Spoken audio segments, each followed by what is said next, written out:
So thank you again, everybody, for joining us. We've really had a great summer with our undergraduate interns and actually a couple of high school students that have joined us this summer. The Berkeley SETI internship over the last 4 years has had about 80 participants, including summer students who've worked with us and also UC Berkeley students who worked with us during the semester. And we were excited this year to have a couple of students joining us internationally from our partners at the LOFAR telescope in Ireland, and also a couple of high school students who've joined, who've been working with us for a little while and then stayed on during the summer. So we have 15 presenters total today, again, a little bit of a busy schedule. I just wanted to start off by thanking the interns who have done some really amazing work this summer, thanking the team at UC Berkeley, the mentors that we've had on the team, and particularly my colleague, Howard Isaacson, who was instrumental in setting up the internship in the first place. I'd like to thank the Breakthrough Initiatives and our sponsors there, including Dr. Pete Warden and the staff over there at the foundation. And I would like to also acknowledge this year the National Science Foundation, who have got on board with some funding for us this year as an official research experience for undergraduate sites. So it's great to see SETI research being taken seriously by funders in Washington, DC. I think there's a lot of great work going on here and a lot of preparing the next generation of SETI scientists. I'm sure you're going to see some of these folks down the line in some of our community meetings and other places presenting. Our interns working with us have been working on real science projects. Unfortunately, given the pandemic, we've been virtual this year, but we're still hoping that we'll be able to send some interns to meetings, including things like the American Astronomical Society meetings. See a couple of our previous interns here who presented their work at AAS. We're really pleased that several of our interns have gone on to careers in academia, including some of them who are still working with us and collaborating with us. Brian Brzezicki, who's a grad student in our group, Sophia Sheikh, who is doing her PhD at Penn State, but is coming back to work with us at Berkeley as a visiting scholar this fall to finish up for a final year. And Karen Perez, who is also doing her PhD and collaborating with us on SETI projects. We also have interns who have gone into industry. I think sort of our connections to the tech industry are great. We've been really grateful to have folks from industry participating in our Slack channels and working with our students directly, including some folks from Google and engineers from Facebook and from other places who are really sort of pushing the cutting edge of machine learning techniques, but also taking the time to mentor some of our students in some of the work that they're doing with our large data sets. Again, we were disappointed that we were unable to have an in-person internship this year. We normally have some hands-on activities. We have a poster session. We go on field trips up to Lick Observatory. And I was really sort of feeling a little down at the beginning of the summer about the potential for doing all of this online and spending many hours on Zoom. I'm sure many of you also have some Zoom fatigue after a few months of this, but it's really been amazing how our students have really risen to the challenge and have done some really incredible work. And that's what they are going to be sharing with you this morning. Without further ado, I want to start off with the intern presentations. I will say you're all muted by default when you come in. We will have some time for questions at the end of each presentation. They're pretty tight slots. They're going to be sort of 7 or 8 minutes each, but feel free to unmute yourself after the individual students are done talking and let us know any questions you might have. So without further ado, I'm going to hand over to our first student, who is Piper Stacey. Thank you so much, Steve. Let me just share my screen. Amazing. So I'm Piper Stacey. I'm a computer science major modified with biology at Dartmouth College. And this summer I've been studying extraterrestrial intelligence megastructures, specifically with the Transiting Exoplanet Survey satellite. And so when we think about aliens, we generally have a lot of different ideas of what alien life forms can look like. But as far as intelligent aliens, they almost always have some form of technology.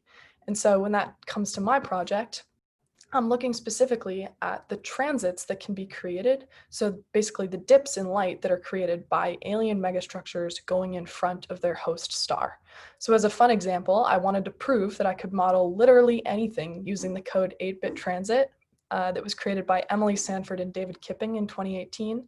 I can model literally anything going in front of its host star, and as proof, I've modeled Superman. Now I know my talk's on megastructures, so if it helps, you can think of this as a massive megastructure statue or tribute to Superman that's orbiting his host star. So with that in mind, now we have to figure out exactly how observable these artificial objects are in terms of an object that is something different than a planet. So in this case, I've modeled Superman and a planet that's exactly the same size as Superman. In this case, they're both the size of about a large Jupiter, creating about a 2% dip, or maybe in this case, it's like maybe 3%. And here, the point of these plots is to show that basically Superman isn't observable as something different than a planet. And we can tell this because this residuals plot here of the subtraction between these two light curves, the in-transit residuals have a standard deviation that's effectively the same as the out-of-transit residuals here. And that's showing that there's basically no difference between these two light curves. Whereas when we make Superman 20 times bigger, when we make him 20 times the size of Jupiter, the noise is effectively drowned out by his light curve here. So you get a much clearer light curve in terms of the bottom of it. As well as with the planet, you get a much clearer light curve here as well. And so the result of the residuals of that plot are that you can see much more signal within the residuals here of the in-transit residuals. So when we do our observability index of the in-transit residuals over the out-of-transit residuals, we get a ratio of how much signal effectively there is in the in-transit portion. And in this case, 20 times the size of Jupiter, that size Superman gives you an observability index of 6. So the standard deviation here is 6 times the standard deviation of out here. And it's pretty obvious that he's something other than a planet, which is kind of cool. Now, how do the Superman compare to a bunch of other different megastructure objects? Well, here's a plot of non-circularity. So basically how non-planetary are these megastructure objects in terms of how observable they are. So a couple key objects here to point out, down on the left right here, you have a planet. And the question is, how observable are these objects as something different than a planet themselves? So the planet is our control. And effectively, you can't tell a planet from a planet because they're exactly the same thing. Whereas this double rectangle shape, you can tell that it's something different than a planet because it lies just on our observability threshold. So the observability threshold here is about observability index of 3, which parallels a sigma of 3. So we can be sure that 99% of the time, we're going to be able to observe any of the objects above the dotted blue line as something other than a planet. And a couple of the other cool things on this plot, we can observe 2 planets as something different than a planet in front of a 10.58 magnitude star, which I thought was kind of cool. And then this semicircle shape and prime number bars and kind of an elongated hexagon, all observable shapes in front of a 10.58 magnitude star. Because they're that much non-circular and because their ratio of their in-transit standard deviation residuals are 3 times or higher greater than the standard deviation of the out-of-transit residuals. So we can kind of model this across magnitudes, and the reason the observability threshold is kind of not changing itself, but the non-circularity that you need to be at this observability threshold changes over test magnitude is because the stellar noise changes over test magnitudes as well. So in this red sector, you have objects that are not observable because the stellar noise is too great. It drowns out the effective signal that you're getting in the residual plots. So you're basically not able to tell that there's something different other than a planet transiting in front of that star. Whereas in the green sector, you are able to because the artifact signal or signature is at least 3 times greater than the stellar noise. And an important mark here is the 300 mark. In all of my modeling, I have basically come upon the conclusion that anything higher than a non-circularity of 300 is indistinguishable from dust. It's almost impossible to tell that you're actually looking at a megastructure instead of just a huge noisy cloud of dust. So kind of at that point, which lines up with about a 13.5 magnitude down here, it's really, really difficult to tell that you're looking at an artificial object and not a big cloud of dust. So that's something to keep in mind. Just a quick recap. Observability is dependent upon size, host star magnitude, and non-circularity because all of these attributes affect the shape of a transit. And that's how we're determining observability in this case. So with that in mind, why would extraterrestrial intelligence want to create a megastructure? Humans have yet to create our own megastructures, so why would other life forms do it? Well, one reason is perhaps practical use. And these shapes would likely emulate some sort of natural shape. So we could do, or extraterrestrial intelligence could want to do science research, they could want to do energy collection, or perhaps my favorite reason, they could have a fight for political dominance, and the first one to create a megastructure could effectively be the dominant superior winner or whatever, which I think kind of parallels the space race.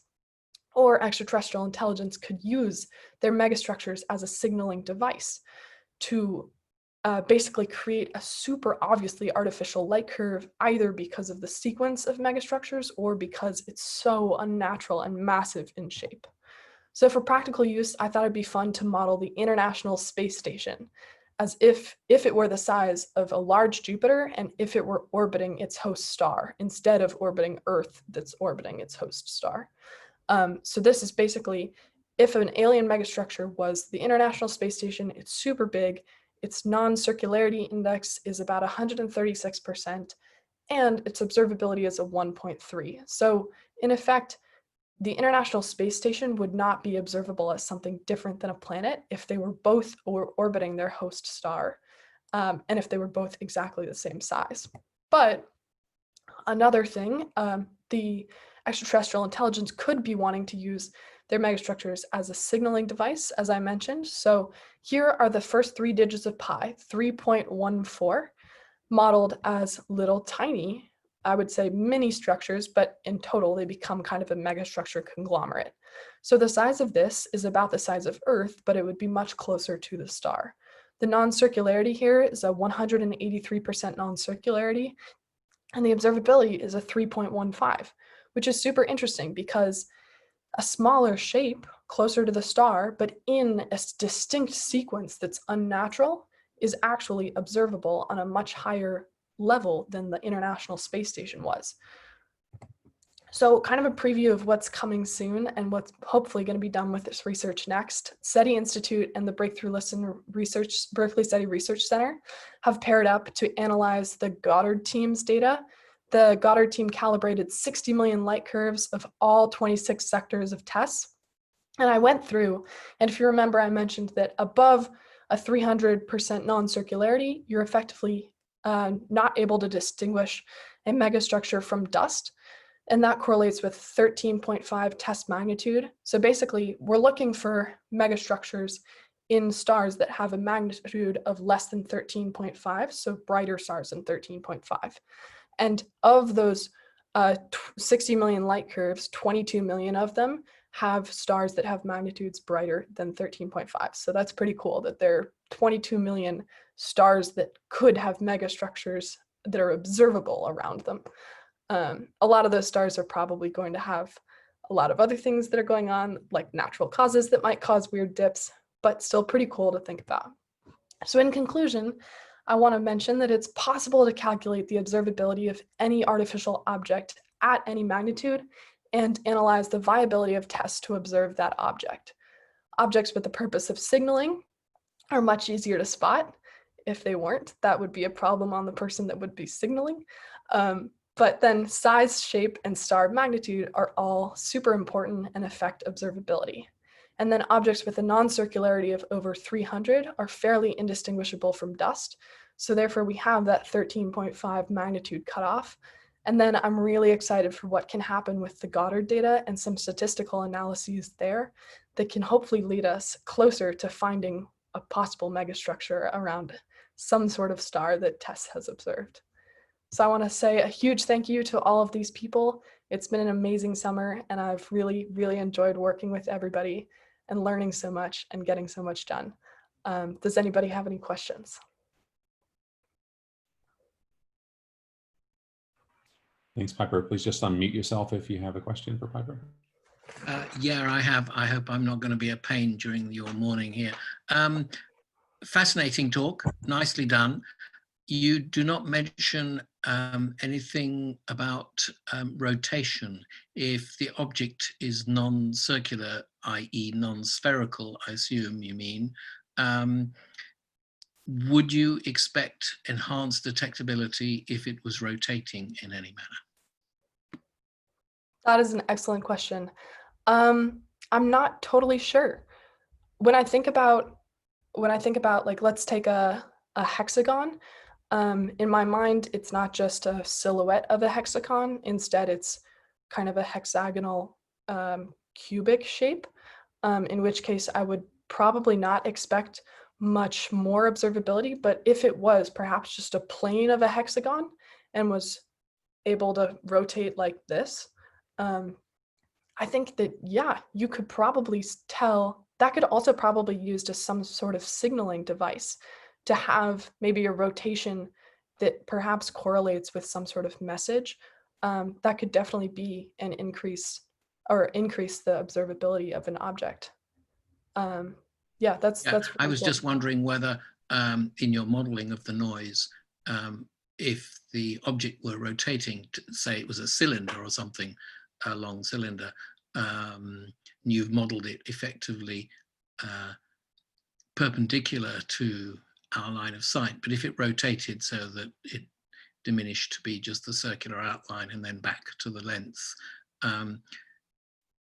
would you see that in a way which managed to pull it out of the noise? I'm just speculating here. I believe so, yeah.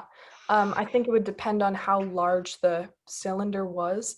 But definitely I did simulations with like a larger shape, and then there's like a break, and then it goes to a smaller shape, and then it goes to a larger shape again. And those ones were also observable depending upon like the breaks in between it. So that might correlate with how fast it's rotating, because you're only getting images every 2 minutes, at least for the Goddard data. So you might be able to see like those intervals. Yeah, I definitely think it would affect observability. Thanks, Piper. We need to move on. So next up is Charlie.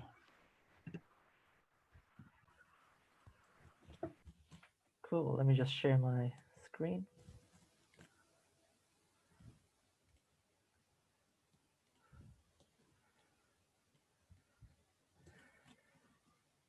Sorry. Okay, so my name's Charlie. I'm attending Trinity College Dublin in Ireland. I'm doing a degree in physics and astrophysics, and for the internship this summer, the main target has been to get a breakthrough listen backend working at the LOFAR observatory here in Ireland. So you can see a little picture of an overhead shot there. So that was the overarching goal of the summer. Along the way, we did a lot of other bits and bobs. For example, learning how to make observations with LOFAR. I have about 6 or 7 hours worth of data on this pulsar here, which I'm still going to have a look at some point and do some pulsar timing with. And we carried out a lot of data analysis on data that was already archived here at LOFAR.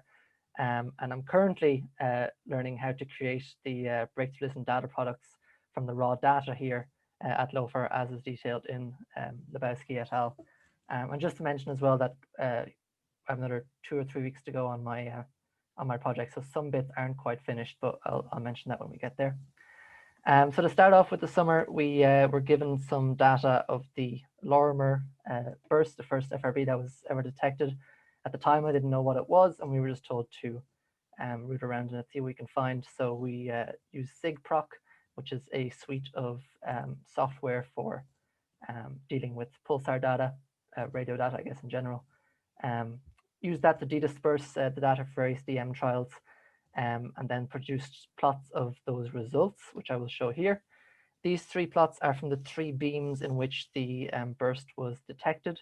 And essentially the way that detection was made, at least on my end, was to very simply look at all 13 beams and to compare what signals come up in all of them. And we can rule those out straight away as RFI, and also any signals that go that are detected from 0 to 500 dm.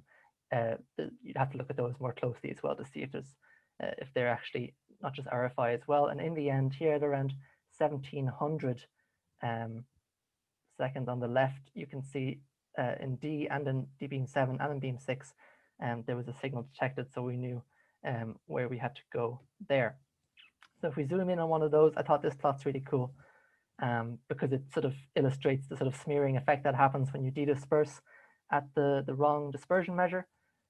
So because the signal to noise will be highest at the right DM, the signal to noise is higher at the sort of center of this smudge, and then it broadens out as you go away, because if you just de-disperse incorrectly, the signal doesn't quite line up properly in the various frequency channels. So we can use all that to get a bit of a constraint on what the dispersion measure of the signal is. This plot again would sort of help a bit more with that. It's just a different way to plot the results of our SIGPROC search. And in the end, I narrowed down the dispersion measure of this FRB to around 370 parsecs per cubic centimeter, there or thereabouts, which does line up. Oh, sorry, that's the typo. It should be 375 on the right. It does line up with the results from Lorimer et al. In 2007. And the result I had for the pulse duration was a little bit off. And I'm not quite sure why we were so far off, but I'll have to look into that a little bit more. There are the pulse shapes in the 3 beams, which aren't all that informative, but I just thought it was interesting. You can see the saturation of the channels occurring at the top where it's quite flat. And there's the burst itself in a so-called waterfall plot. Moving on then, we were given some data to analyze from a pulsar detection as well. So again, de-dispersed for a range of dispersion measure trials from 0 to 30, and then plotted the results as seen here. And this was all done using SIGPROC's SEEK search, which looks for either periodicity or for single pulses. So the plot on the right here is a single pulse search. And again, if you zoomed in on one of these hits, you would see that sort of characteristic smeared shape as we do here. We can also, when we see something like this, know that it's not RFI, but because if it was RFI, then the signal to noise would be highest at a DM of 0 and would then drop from there. This is the results of the periodicity search. We have a lot of the results here at around 1 to 100 milliseconds. Note this is a log on the X scale, but the highest signal to noise was just around here at about 2.4, which gave a period of about 253 milliseconds. So based on that and based on our measurement of the DM, which we found to be around about 3, as you can see in this plot, again, going into the actual files of the results, you can manually look at that and get a better handle on that kind of thing. Based on those two, I was able to ascertain that the pulsar in question was PSR B095008, which was the first pulsar that was detected at LOFAR. We got the name from that using the PSR-CAT database. And again, this on the right here is a plot. I'm not sure if everyone can see it. It's quite faint. But you can just see the pulse running through the data there. We also then did some work on some data taken at LOFAR using the Crab Nebula. So this was a bit simpler because you didn't have to disperse for different trial dispersion measures. Obviously, once you know the DM of the Crab pulsar, it's pretty simple.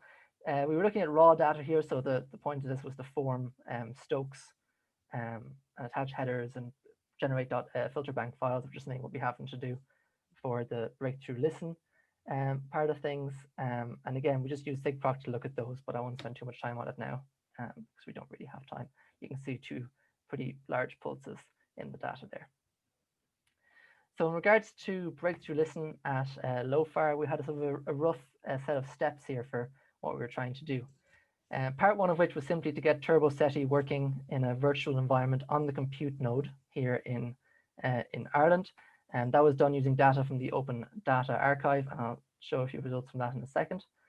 Then the next step will be to use David McKenna's modified UDP packet manager, which can be used to form, basically to process the raw data, to produce the breakthrough listen data products from some crab data, and search that using the Turbo SETI algorithm. The parameters for that data can be found in Bowski et al. Then we want to produce those same data products for data which has been recorded at LOFAR for observations of TESS targets, and again perform searches on those. And then once we have those results and have gone through them, we're hoping to present them at the Irish National Astronomy meeting in September. So just some things that I searched from the Open Data Archive. I used Oumuamua first off, just to get everything working. And we have some geolocation, I think, when I looked it up, interference happening in the graph here on the right. I then also had a look at TRAPPIST-1 to use the find event pipeline, which would be quite important. So some very clear RFI shown here on the right, as the signal does appear in all 4 cadences, because the general sort of procedure is to have an on source and off source and on source and off source when looking at something, which allows one then to rule out RFI if it appears in all 4 cadences. There's the spectrum from that same plot. Just again was testing that everything was working as intended. So right now we're working on getting the dependencies for the packet manager installed on BLC00 so that we can start producing the breakthrough listen data products. And in the long term, we're hoping to install Singularity on BLC00 so we can load the Railta Docker image into it, which is essentially a Docker image that contains all of the software that is usually available on the other compute nodes at LOFAR for dealing with various types of radio data. And then on the left, I just have a spectrum from the Voyager data that I did as part of that tutorial.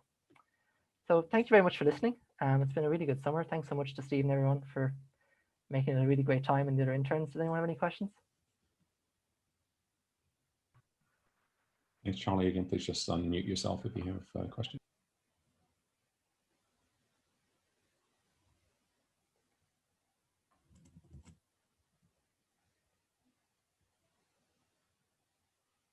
Okay, if not, then we can move on to our next speaker, also talking about SETI on LOFAR, and that's Aoife.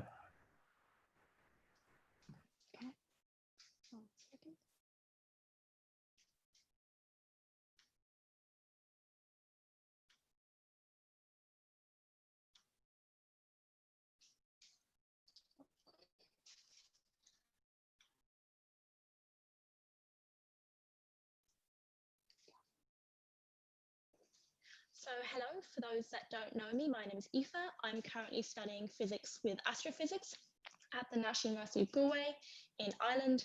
And this summer I have been working with the LOFAR team as well as the Breakthrough Listen team. I've also been working with Charlie, the other intern here, so we've been working on the same project, and we have a few weeks left to go in our internship. But the primary aim of that internship has to be set up the newly installed Breakthrough Listen system at the LOFAR Centre. And in order to accomplish this primary aim, we had a number of exercises to do. So first of all, we processed some fast radio burst data. Then we processed some pulsar data. We also looked at crab data. Then we tried to set up Turbo SETI on the breakthrough listening processing node. And next we want to test that out on some crab data that is currently on the processing node, with the eventual aim of carrying out the first SETI searches on some test data. And then finally, we want to process some pulsar data that we have been taking throughout our summer internship, just to kind of to wrap it all up with our newly developed skills. So for me, I was observing the slowest ever pulsar, which was first observed by LOFAR. So I have, I think, 3 observations of that. So for the very first task, we were processing data that was taken with the Parkes telescope.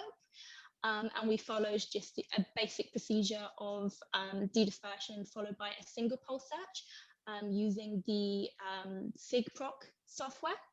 And basically we were able to produce 13 graphs, each of the 13 beams.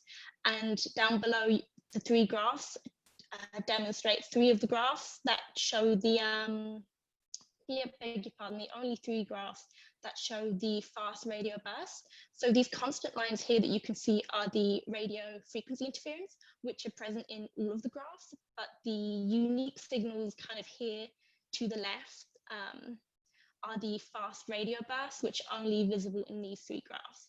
And we can clearly see that that 6 had the strongest burst. So in order to confirm that that is a fast radio burst, we actually need to look at the original data and the shape of the data.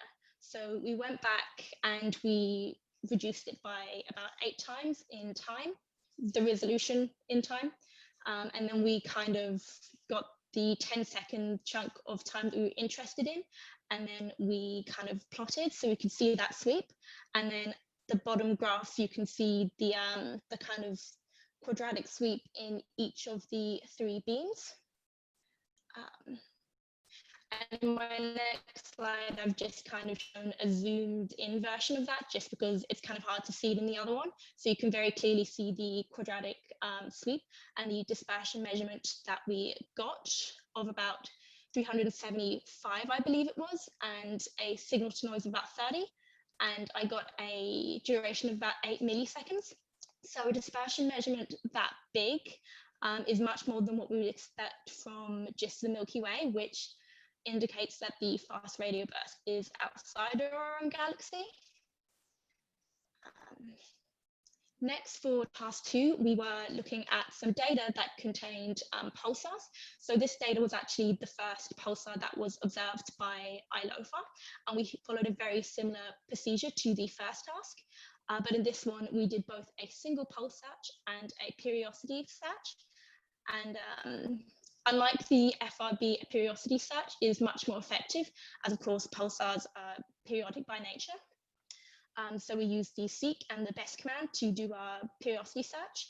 And on the top right, you can see the single pulses kind of repeating each other.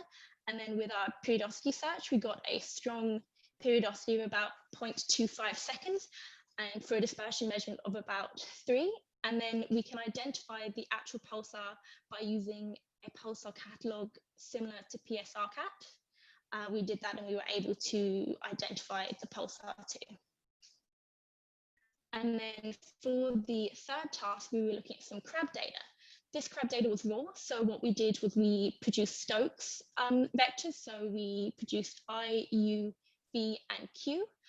We needed to downsample and decimate before we de-dispersed with SIGPROC. So we took our I as the filter bank file, and we also removed radio frequency interference before by looking at the bandpass and kind of just picking out where our radio frequency interference was. And then when you de-disperse, you can then see in the time series that there are these kind of bright pulses. So on the top right, you can see the first 2, and then on the bottom right, you can see the third less bright pulse. And when we do a single pulse search and a periodicity search, you can clearly see these signals as well. We also tried to develop upon existing data of a polyphase filter and also coherent de-dispersion. So for the polyphase filter, we use the same methodology as a publication by Danny C. Price, and we also worked on original code by Griffin Foster. On the right, you can see my attempt at a polyphase filter. It's not quite there yet, but it is definitely getting there. And the reason we're doing that is just so we can increase the frequency channels, but of course that then decreases the time resolution. And then for our coherent de-dispersion, all we're basically doing is trying to recover intrinsic complex voltages, but you still need to, of course, incoherently de-disperse after that. And then kind of where we are now, which is trying to set up Turbo SETI and everything else that is needed on the current breakthrough listen processing node. So task 4, we were trying to figure out how Turbo SETI kind of worked and testing Turbo SETI ourselves. So I started off kind of on my own personal laptop, and then I moved on to installing it inside a virtual environment. I've currently kind of been using 3 different versions of Turbo SETI. The main branch, another intern, Sophia's branch for plotting, and then another one for plotting hits. So yeah, we're trying to get all that working, and hopefully I want to test it on another kind of set of data that was in the open source database. But we've been having some issues, like I said, with plotting, and there's also some like file not existing kind of when it tries to call drift array, which is very frustrating, but I'm sure we'll get around it. So next for task 5, 6, and 7. So 5, we need to test the Turbo SETI on crab data, which is already on the breakthrough listen processing node. Then we also need to carry out the first SETI searches. The test data that we're using is already there. We just need to get round to it. And then our final task, task 7, which is kind of working with the pulsar data that we took throughout the internship. We need to get around to kind of processing that. But yeah, all of the code that I've used is now on GitHub, and I also wrote a introduction to Realtor just as a kind of a side project. So hopefully we will finish everything up and be able to put everything up. But yeah, it's been lovely working with everyone. And a big thank you to Steve and Howard. And I suppose if there is any questions, I will take them now. Thanks, Aoife.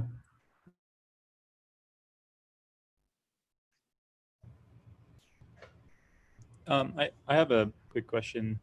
Thanks for the talk, really interesting. Just on the polyphase filter bank, polyphase filter banking on the crab data. Yeah. The crab pulsar is has a, if you're searching for crab joint pulses, the crab has really narrow pulse width, maybe around tens of microseconds, maybe 10 or 20. So after your polyphase filter bank, are you still able to resolve those features? I haven't been able to yet. I have been reassured by people that it is possible, I believe.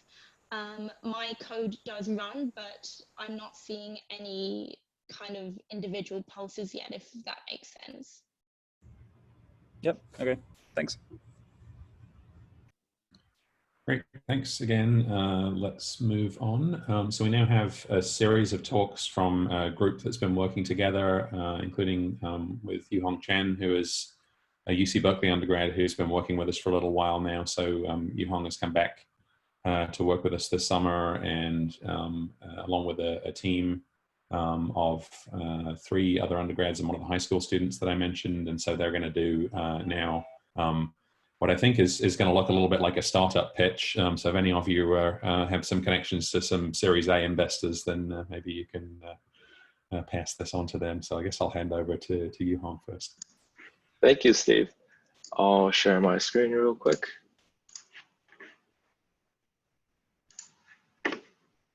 All right. So let's do a quick round of introductions first. My name is Yuhong Chen, and I'm a second-year rising junior at UC Berkeley studying computer science. And Peter? Cool. Yeah, I'm Peter. I'm going to first year for math and physics at University of Toronto here in Canada. Just graduated from high school, so it's all super exciting. Next, we have Shirley. Hi, I'm a rising junior at UC Berkeley studying data science and business administration. And we have Fatima. Hi, I'm Fatima. I just graduated from the University of Rochester. I majored in physics and astronomy. Last but not least, Rachel. Hi, I'm Rachel. I'm a rising senior at Georgia Tech, and I'm studying computer science and math. Cool. So for our presentation, we'll start with a high-level overview of our project, and then move on to the engineering side, starting with the front end, then to our back end and networking. Last but not least, we'll be looking at some of the machine learning algorithms we've worked on this summer.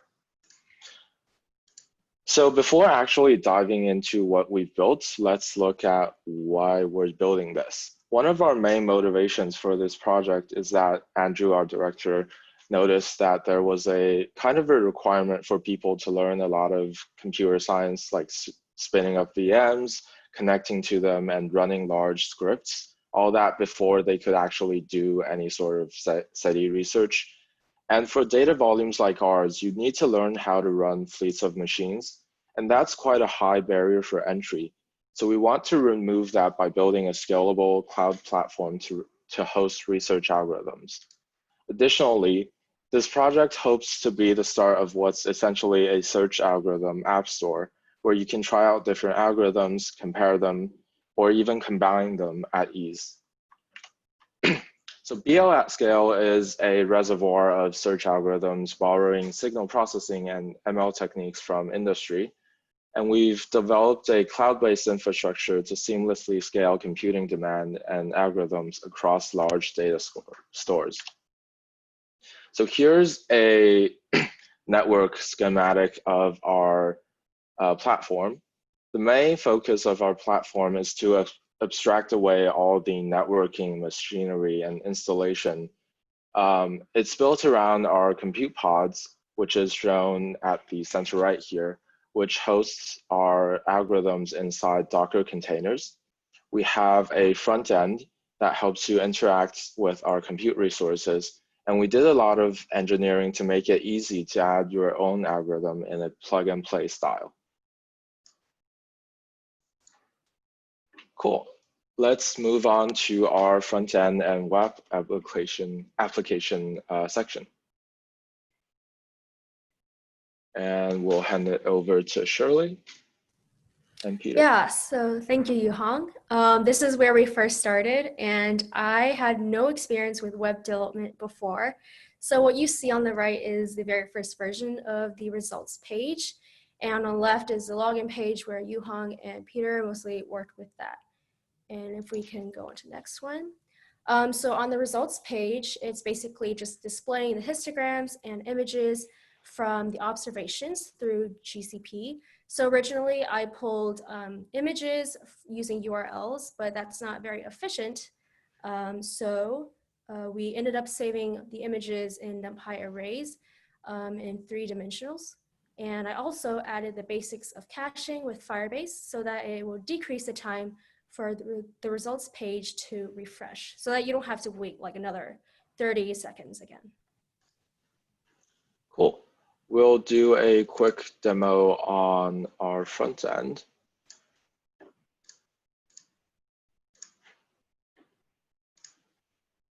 Peter, do you want to narrate a bit? Yeah, sure. So this is the trigger page. This is where you want to, let's say, have a file that you want to look at and analyze with your algorithm.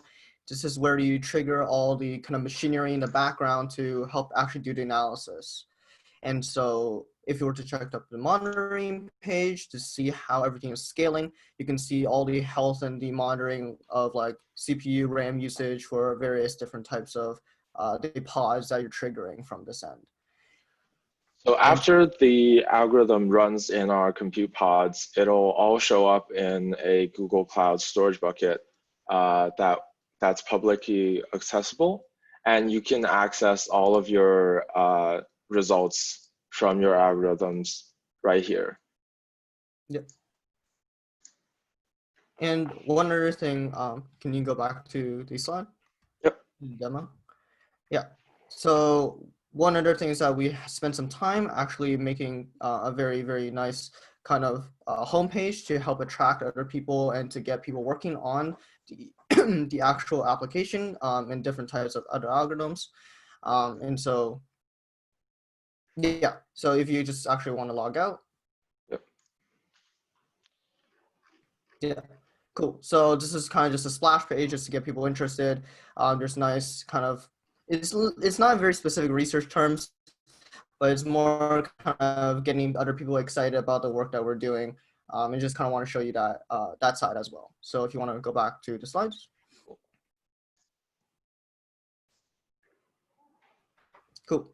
So this slide is mostly talking about the design principles that we kind of implemented during the front end stuff. So I remember talking to Andrew about how we wanted a very app store kind of feel to our entire UI. We want to have, power the next generation of SETI research, and we wanted to have an application that feels modern and feels clean.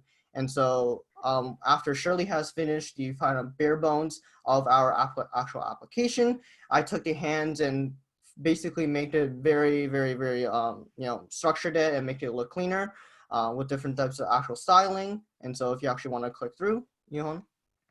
Yep. Yeah, to the trigger page. This is what we saw before, and this is the mobile version. If you want to go to that slide, next slide. Yeah, so this is the mobile version. So we also made it super friendly for you on the phone. So if you, let's say, we're making a cup of coffee and want to do SETI research at the same time, you can do that now. So if you just log onto your phone, you can, instantly trigger production grade research at the tip of at the click of a button, basically. And so that was the kind of whole front end design principle in terms of what we're working with, and making it look clean and usable for everyone. Yeah. Cool. And now on to our backend and networking section. So the basic components of our backend and networking consists of the socket networking, which connects the front end and backend together, extended networking, which connects our backend with the GCP storage buckets, and our pod environments, which actually hosts all the algorithms like energy detection, which Rachel and Fatima will talk about, and Turbo SETI. Cool. So the scheme that Yuhong showed in the beginning, that was kind of the slightly more complicated version of what I'm showing right now. This is the more simpler version of what how our actual application platform works. So on the top, you have your front end. This is where you, the user, is going to be interacting, clicking different buttons and triggering stuff, which then sends a message to the compute pods, which does all the machinery and then the scaling for you to run your algorithms. Then data is written in red in your storage buckets, which then you can display on your front end, on your web app. But I really want you in this networking scheme to focus on the left-hand side, this triangle here, because if you can go back a bit. Yep. Yeah. So the networking side is a lot more complicated in the sense that, we have actually not just one app running. We don't have just one compute pod running. We have multiple replicas of each of these instances running. And so the problem that we need to solve in the engineering problem is, how do we get multiple computers to talk to other multiple computers to then update multiple computers? And so this engineering problem is something we had to solve with the networking issue. So if you want to go to the next slide. Next slide, Yuhong. Yeah, so the actual scaling and actually how this entire the sockets actually work. So we have a pub and subsocket, which talks to the web app, which then has a push and pull to the service endpoint, which then talks to the compute pods, which has a push and pull. And so this is very complicated. So I have a quick animation to show this entire structure. So if you want to click again, so you trigger a point in the web app, which then talks to a compute pod, which then fires up and updates all the web app instances at the same time.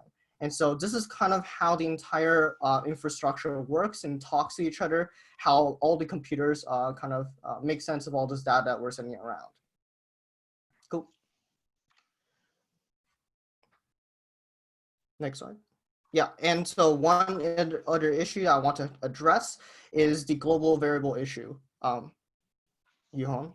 Yeah, global variable issue. So we had to use a Firebase database to actually store everything. It's not super important, but it's something that we spent a lot of time on fixing kind of engineering issues that we just wanted to quickly address. But yeah, it's all good.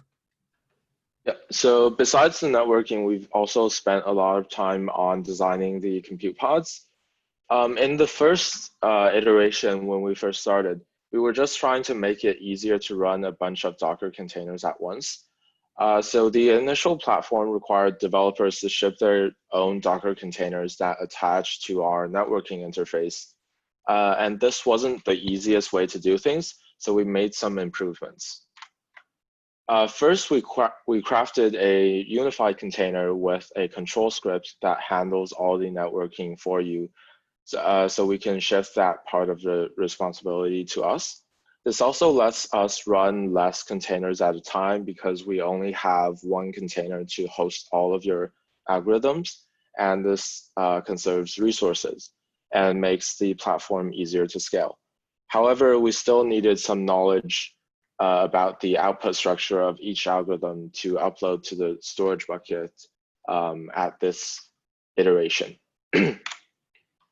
So what we added was a Google Storage Fuse mount, which lets us directly mount a storage bucket as a local directory. And this allowed us to support anything that one can run as a shell command without worrying about the output structure. So as long as your code reads from one directory and outputs to another designated place, we can host it. We also did some auto-scaling work. So a dedicated autoscaler would monitor each pod's CPU and RAM usage, and if a pod gets overutilized, it'll spin up new pods to handle the additional compute demand. And you can see this curve here, which is where the autoscaler scales up the service. And this dip right here is when the compute demand dies down and the autoscaler is shutting down extra services. Yeah, so speaking of pods, we can isolate each algorithm's package dependencies into its own virtual environment, and then call algorithms from different working directories to allow them to access their own sub-packages properly. So I mostly work with trying to get Turbo SETI working in the virtual environment in the pods. Cool. So what does this let us do? Well, before we built this platform, when you needed to run a large search with, let's say, 10 machines, you had to install everything on each machine and monitor everything on your own. With our platform, all you have to do is add your code to our repo with a requirements.txt file that tells us what kind of Python packages you want. And you can have dozens of machines running instantly, outputting data to a readily accessible storage bucket. Essentially, we've made it much easier to do breakthrough listen at scale. Now let's move on to the machine learning and algorithm side. First, we'll have Rachel and Fatima's search algorithms, which deal with object detection and anomaly detection with autoencoders. Next, we have Deep SETI, which is an algorithm for also anomaly detection from Peter. And we also did some transfer learning and clustering with ResNet 50. And last but not least, we have energy detection with a adaptive Bayesian thresholder from Shirley. I'll hand this part over to Rachel and Fatima. Sure. Hi, so my name is Fatima and I will be presenting with Rachel as part of the BL at Scale team. I don't know if I'm sharing the right presentation. Do you see my presentation shared on a big screen? Yes. Okay. It's quite a small window. Is it a small window? It's bigger now. Okay. So our role in the team was to explore algorithms and improve upon old ones and work on new ones. So a few weeks into the internship, we found ourselves involved in 3 different algorithms that we will outline today in terms of their objective, how they work, our contribution, and any future work. So for starters, what are we trying to do? Why do we need algorithms? And so on.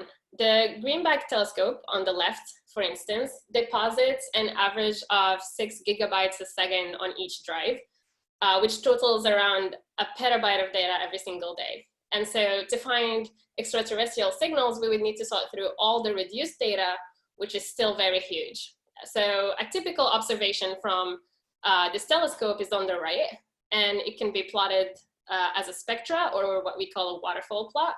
And it's time versus frequency. And in this case, we're showing a mid-resolution file. So the color bar represents the intensity or the power of the signal.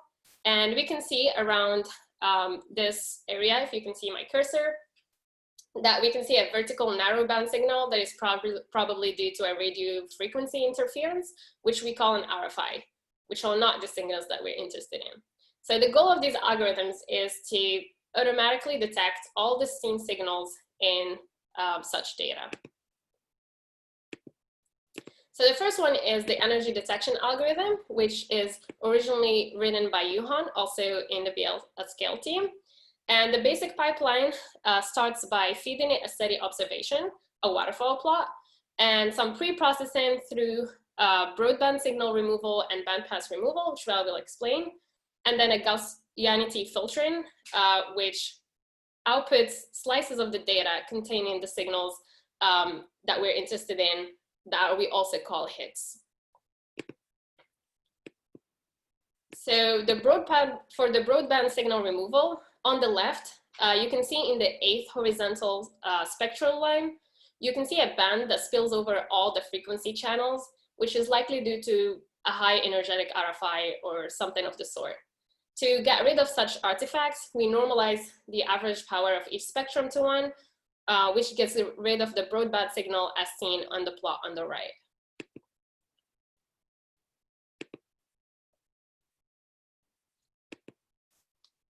And then for the bandpass removal, we can observe these dips or vertical lines between each frequency channel, and they are a result of the combination of multiple bands when the data is generated using a Fourier transform of the raw voltages that are collected by the telescope.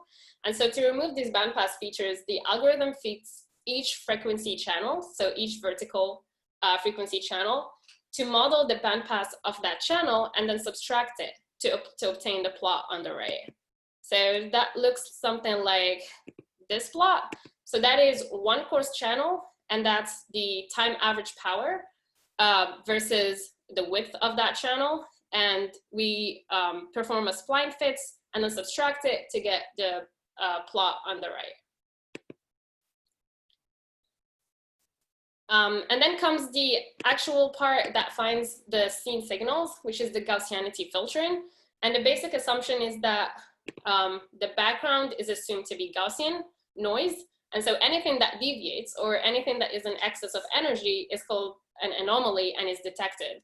So the algorithm outputs each of these anomalies and the associated p-values, so we can select a threshold and decide on what are the meaningful outputs. So the data products from Breakthrough Listen comes in different resolutions, and this algorithm was working with a fine resolution file, and we adapted it to a middle resolution file. The output looks something like this for the fine resolution file on the bottom here. We can see those are very, very small slices in frequency of the data that contain any interesting signal, any signal that the algorithm found. And then also the similarly for the mid-resolution files. And here we can plot the test statistic. That's the output of the normal test that we use in the Gaussianity filtering step. We can plot it versus the frequency and see where the hits that we found lie in the frequency plane. And so we can see that there are a bunch around, for example, 1600 megahertz, and those are probably due to RFIs. So why this is important is that it creates a database of most seen signals in the data, and so it can be used as input for other algorithms that have more complexity. And one of those algorithms is the autoencoders, which is the next algorithm that we worked on. So the general goal is to recognize the essential features of the data and then classify them into different classes. This is under the assumption that there is a finite number of shapes of signals that we can visually recognize when looking through the data. So the idea behind a basic autoencoder is that we feed the data as input through the encoder side. We compress it into a smaller set of vectors that is called the latent vectors, which is the one in the middle here. And it's also called the bottleneck layer. And through the decoder side, we reconstruct the original output. So the network is basically trying to learn an approximation to the identity function so that it reconstructs the input as best as possible.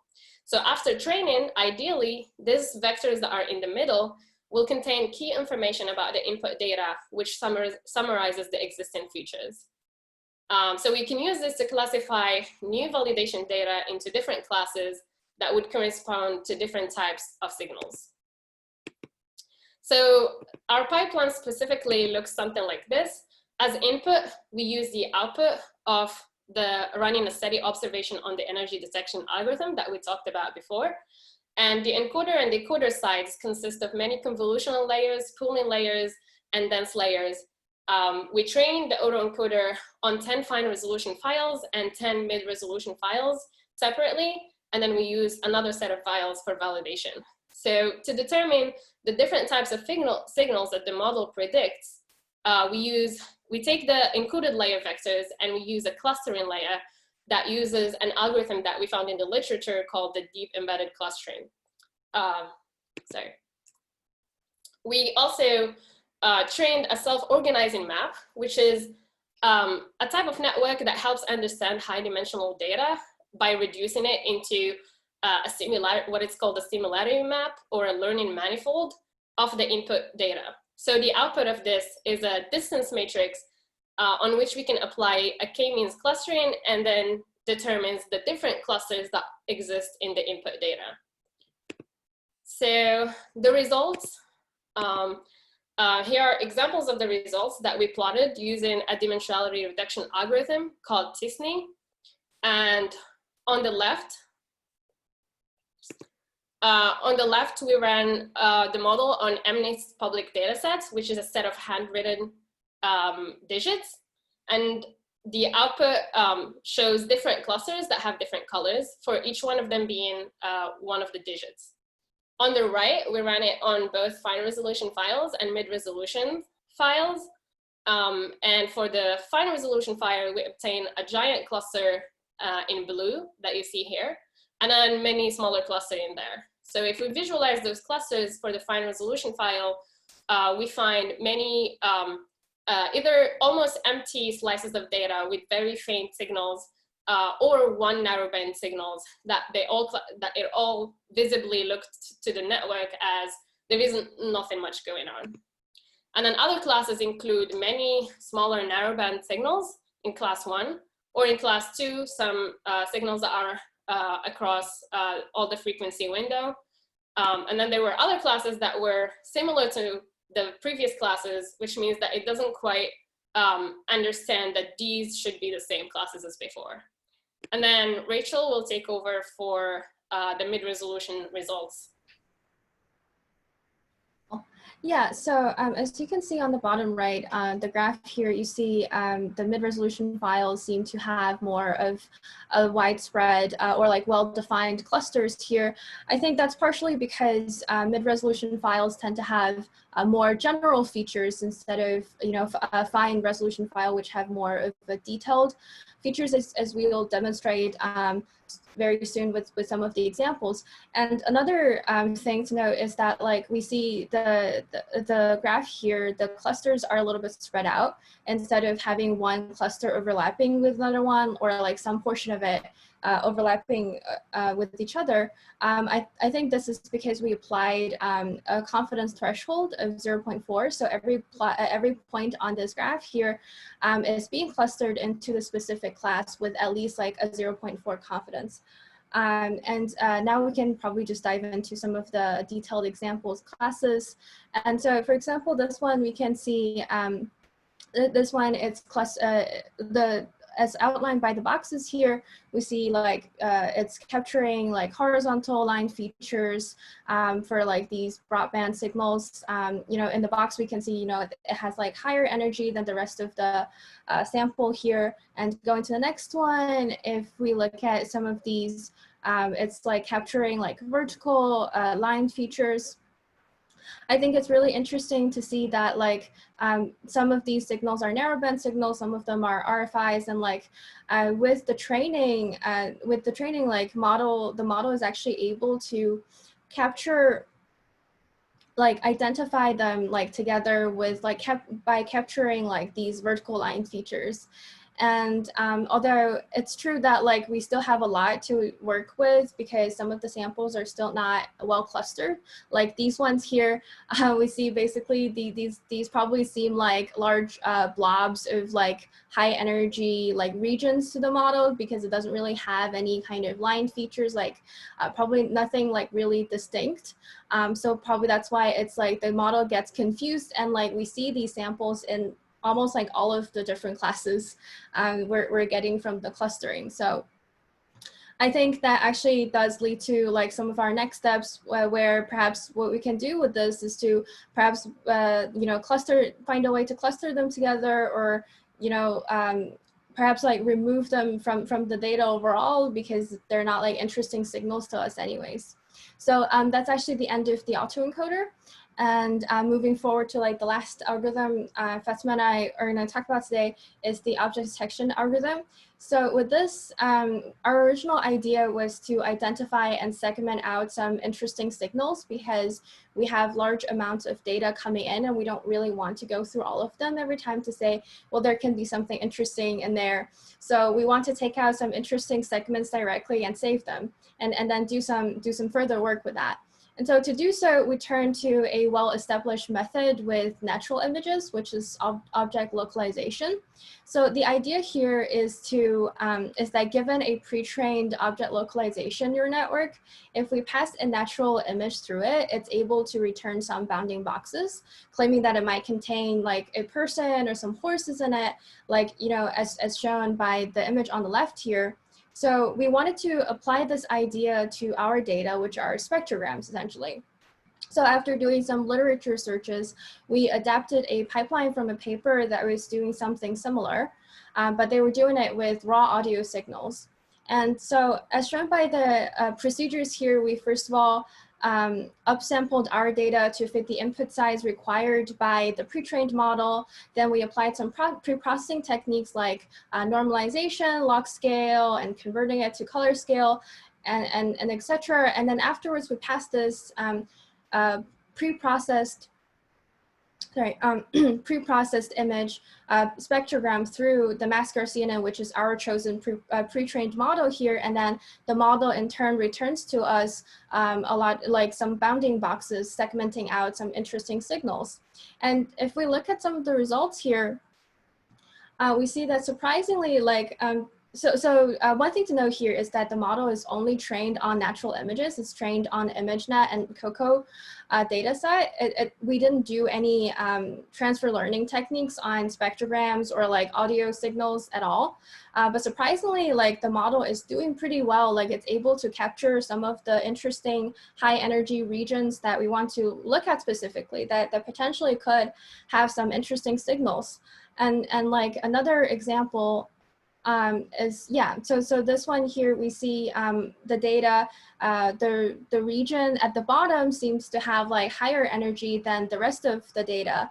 And that's actually where like the object detection algorithm is able to draw boxes. It's not like really just like drawing like random boxes on the image here. So I think that's like I think that's a really good starting point for us to further, like, you know, take a look at these segmentations and see what we can do with them.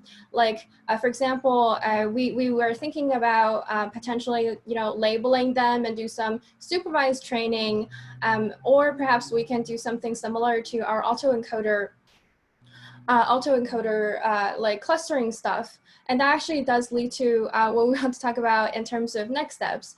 And going back to the autoencoder and clustering next steps, we're thinking about exploring some more training settings, which includes like training with more data or like training with fewer classes, because what we observe from like the clustering is that some of the classes like have like really similar features that's being detected. So we think it's possible that we're forcing it to learn, like to cluster like the data into too many different classes, but in actual data, like we don't have so many classes. So like the model itself is trying to force itself to say, well, this one, this data is slightly different from that one. So we cluster it to 2 different classes. So that like, you know, so we want to perhaps like try out fewer classes.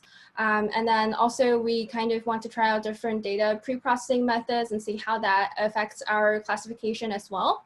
And another thought we had was to test out the relationship between the center frequencies and the different classes of the clusters identified, because we think that if, for example, if we can say one of the classes is like it has like center frequency of like GPS, then we probably would have like more knowledge of like how our data looks like and what our data entails. So I think that's like something interesting to look over. And back to object detection and clustering, like I mentioned, we can potentially use some of these output for unsupervised clustering. And some other thoughts include making use of the cadences, which is like our on-off observations to distinguish the signals, compare and like identify like potentially what could be the anomaly here. And so that's actually the end of our presentation. And so here are some sources and credits, as well as like, yeah, we want to say like thank you to everyone who have helped us. We really appreciate the whole experience and everything like that. Yeah, that's the end. Back to you, Yuhong.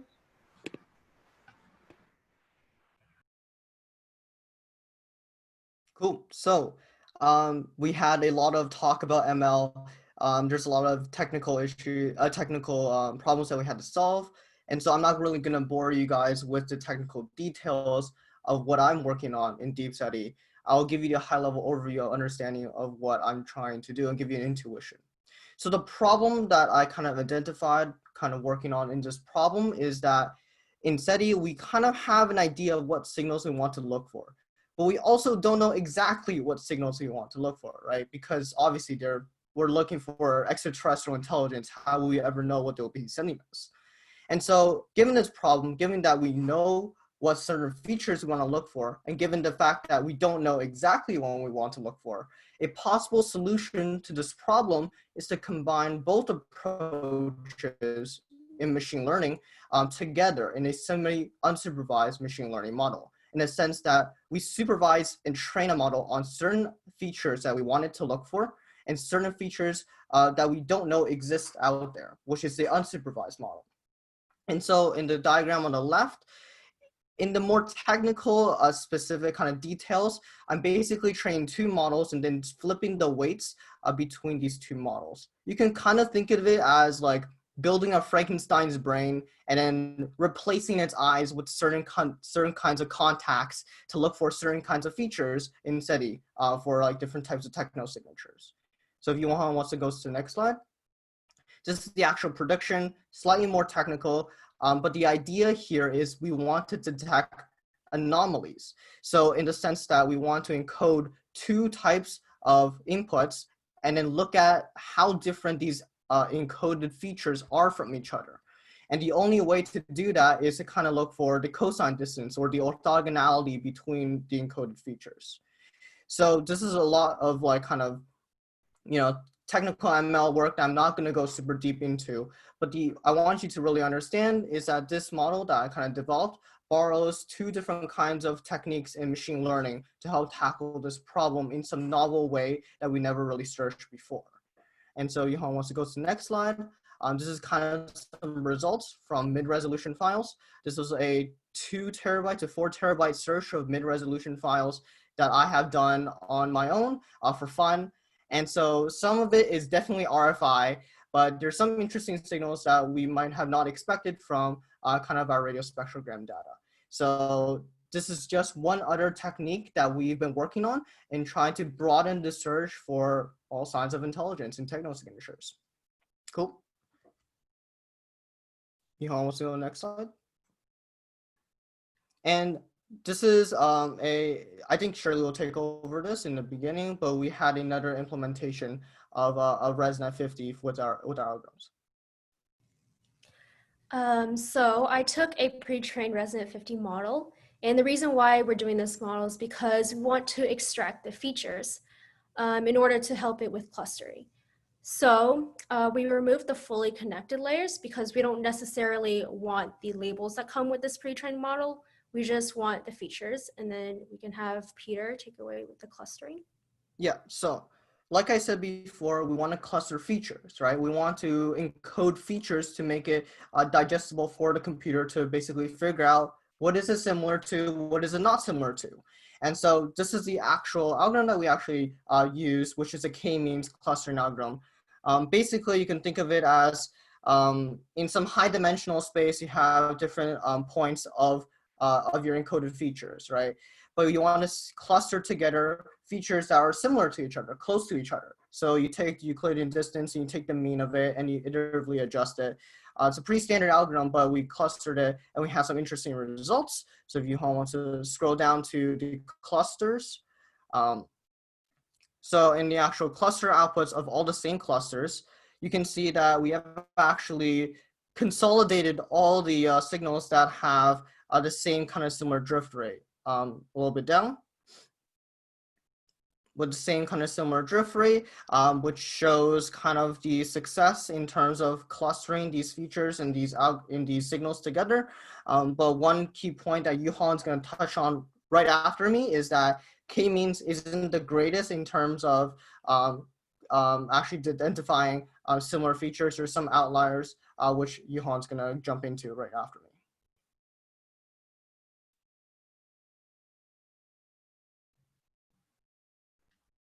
Yep, so Yuhong, you want to take over? Sorry, I was muted.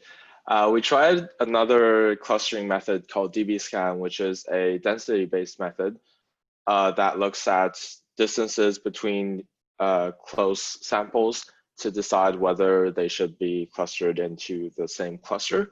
And one of the benefits of using a density-based method is that you get much more granular clusters, but it's sort of like a double-edged knife where you might get very small clusters and also a bunch of outliers. So looking at these clusters, compared to k-means, you get a lot less internal variance inside the clusters. So for example, in cluster 5 here, you get basically the same signal, but you do have much smaller clusters. And this is just a comparison of different clustering methods on ResNet 50. And So next we this have is- oh, Shirley. sorry. So this is the adaptive Bayesian thresholding. And the reason why we're doing this is because originally we have one single value for a threshold that's applied over all of the 308 coarse channels in the L band. The problem with that is that it's not very good at filtering out RFIs. So what the adaptive Bayesian thresholding does is that it gives a different threshold for each of the coarse channels. So it's like more customized. Here, what you need to know is that the null hypothesis is that the signal is not present. The alter hypothesis is that the signal is present. Lambda FA is the cost of false alarms or type 1 errors. Out of these three equations you see, we only really need to look at the second one. On the right-hand side, it's basically the calculations for the final threshold, and we'll be using median and the median absolute deviation instead of the sample mean and the SE because it's more robust. And essentially, it's saying if the sample statistic value is greater than this final threshold, then we can say that the signal is present. And if it's less than this threshold, then we can say that the signal is not present. And next slide. Yeah, so in order to calculate this data, I took 28 observations from our Google Cloud platform, and then that ended up to about like 70 million rows. And I took a random sample of about 10,000 rows and then calculated the threshold for each of the 3 coarse channel windows. What that means is that to calculate the median and the MAD for channel 3, I have to take the median and MAD of channels 2, 3, and 4. And again, for like channel 4, then calculate it by taking median and MAD of channels 3, 4, and 5. Yeah, so after all of that, I did some analysis, and here is a histogram of the frequency distributions, where out of those 10,000 samples, which samples have passed the threshold. The x-axis, you can see, is the frequency megahertz, and y-axis is the counts. And it's actually pretty good at filtering out the RFIs, because in the 1200s and the 1340 area is the notch filter region, and then the 1500s, the GPS range, and you see none of the samples have are showing up there. And here's a scatter plot of the frequency on the x-axis and statistic on the y-axis. Again, showing samples where the threshold has been passed. And again, we see the same pattern where there are no samples in the notch filter region and the GPS range. But contrast that with this one. Again, same thing with frequency and statistic, but with all 10,000 samples.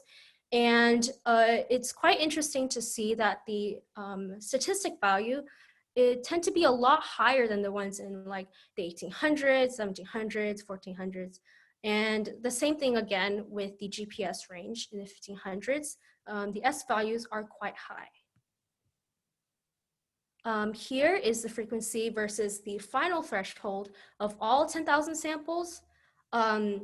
You see in the GPS range, that region tends to have the largest range in the final threshold value, which is very interesting. And basically it's saying that if there's a signal within that area, it has to have a very high S value in order to surpass that threshold and say, hey, this is an actual signal and not just an RFI. And to a lesser extent, in the notch filter region, we see there's also higher threshold values to the left compared with other regions. Cool.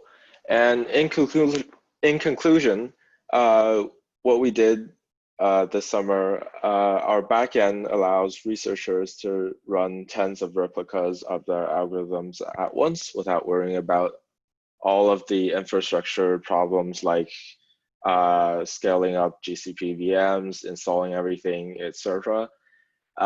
We can now virtually spin up one of the largest searches for extraterrestrial life at the click of a button.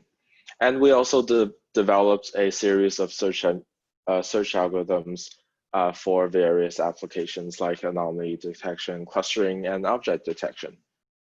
We hope this will be the start of many more different and better search algorithms.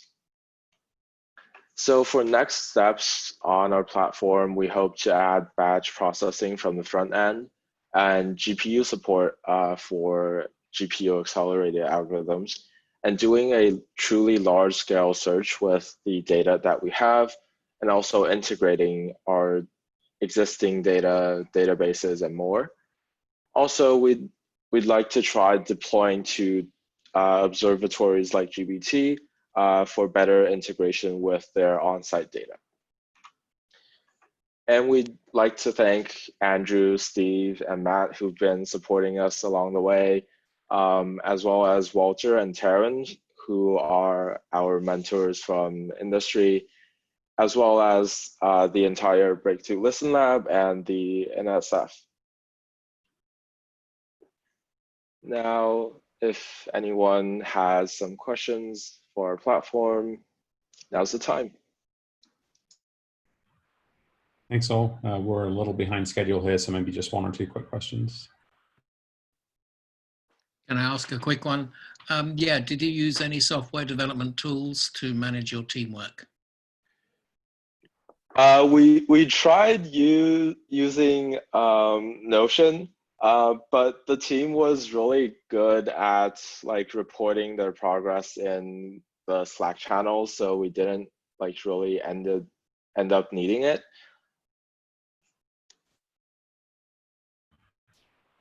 I see a hand raised from Joel.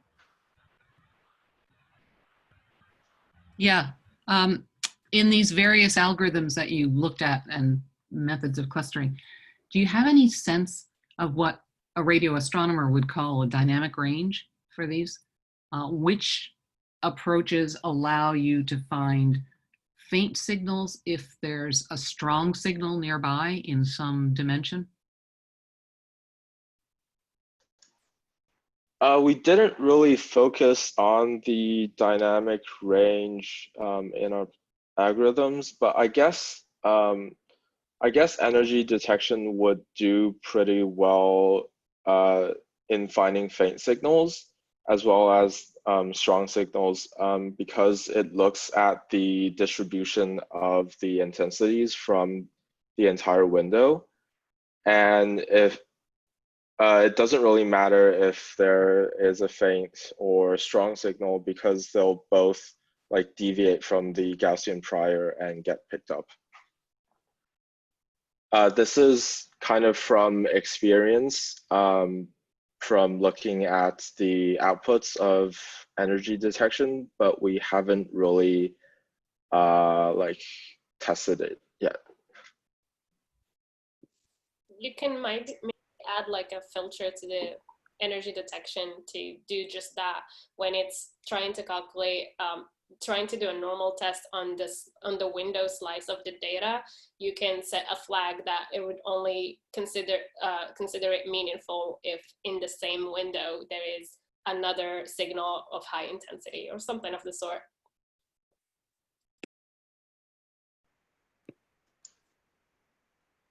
Yeah, very good presentation. I'm very interested in it.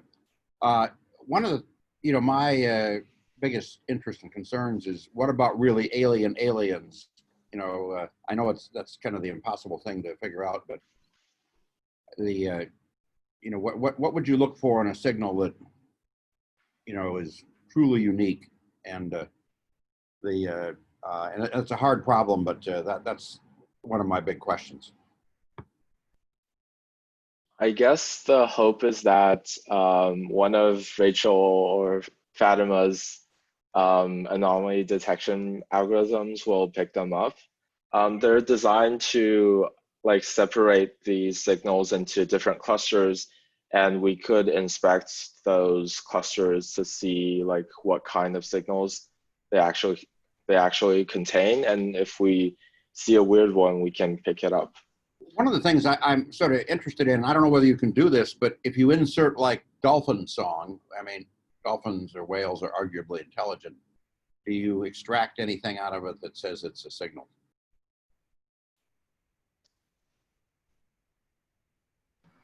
I think that's like a really interesting idea to try out. Like we haven't because originally we did have an idea about using like artificial signals and see like how well like a model would do with that. Like I just we didn't have time to get to it, and like we didn't have like a really good platform for like generating like large amounts of data. But I think that's like something that would be interesting to see like future for exploration purposes. One other thing to just add on is a potential to search for, instead of the morphology of the signal, to actually search for the content of the signal. And so in this case, if you were to have, let's say, a dolphin, having some sort of soundbite from that in this signal, you might look for example, information that's actually transmitted from that signal instead of actually just the shape of that signal itself. And so that might be an avenue to explore. But that's what I've kind of read from like kind of study literature, that maybe information or, information density is another method of search that might be interesting to look into, but yeah. Also, since it's a tricky thing to try to find a signal that we don't exactly know how it looks like, the best we can do is like narrow down our search. And so when we're clustering everything, then we can look at the anomalies, then we can investigate those further instead of being like swamped by the pool of sets that of signals that are out there. So unfortunately, we need to move on, but thanks very much to all the BL at Scale team. And our next speaker is going to be Jakob. I'll share my screen.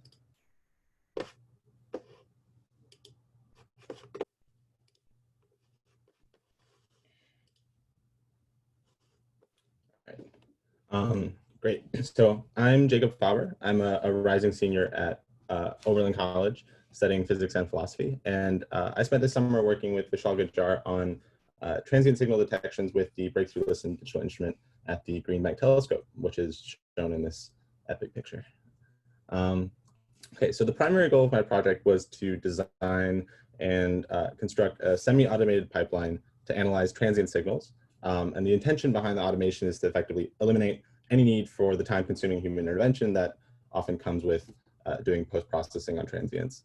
So the pipeline flow graph is shown here and forms kind of a swirl counterclockwise, clockwise. And now, of course, the question is, what did we want to automate? Well, we started the summer with a separate pipeline known as SPANDOC in the center, developed by Vishal Gujjar, which detects transient signals in spliced filter bank files that have been reduced from raw voltages distributed across an array of 32 compute nodes, which are pictured on the left.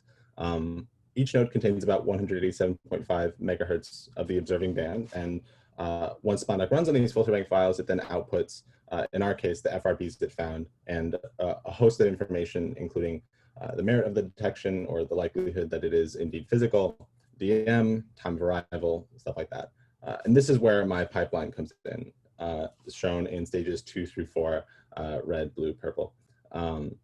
With this information, for bursts that we select, which is generally all of them, we can go back to the compute nodes to extract the raw voltages, splice them together, and coherently de-disperse them to any desired spectral or temporal resolution, which gives us a lot more control over our analysis.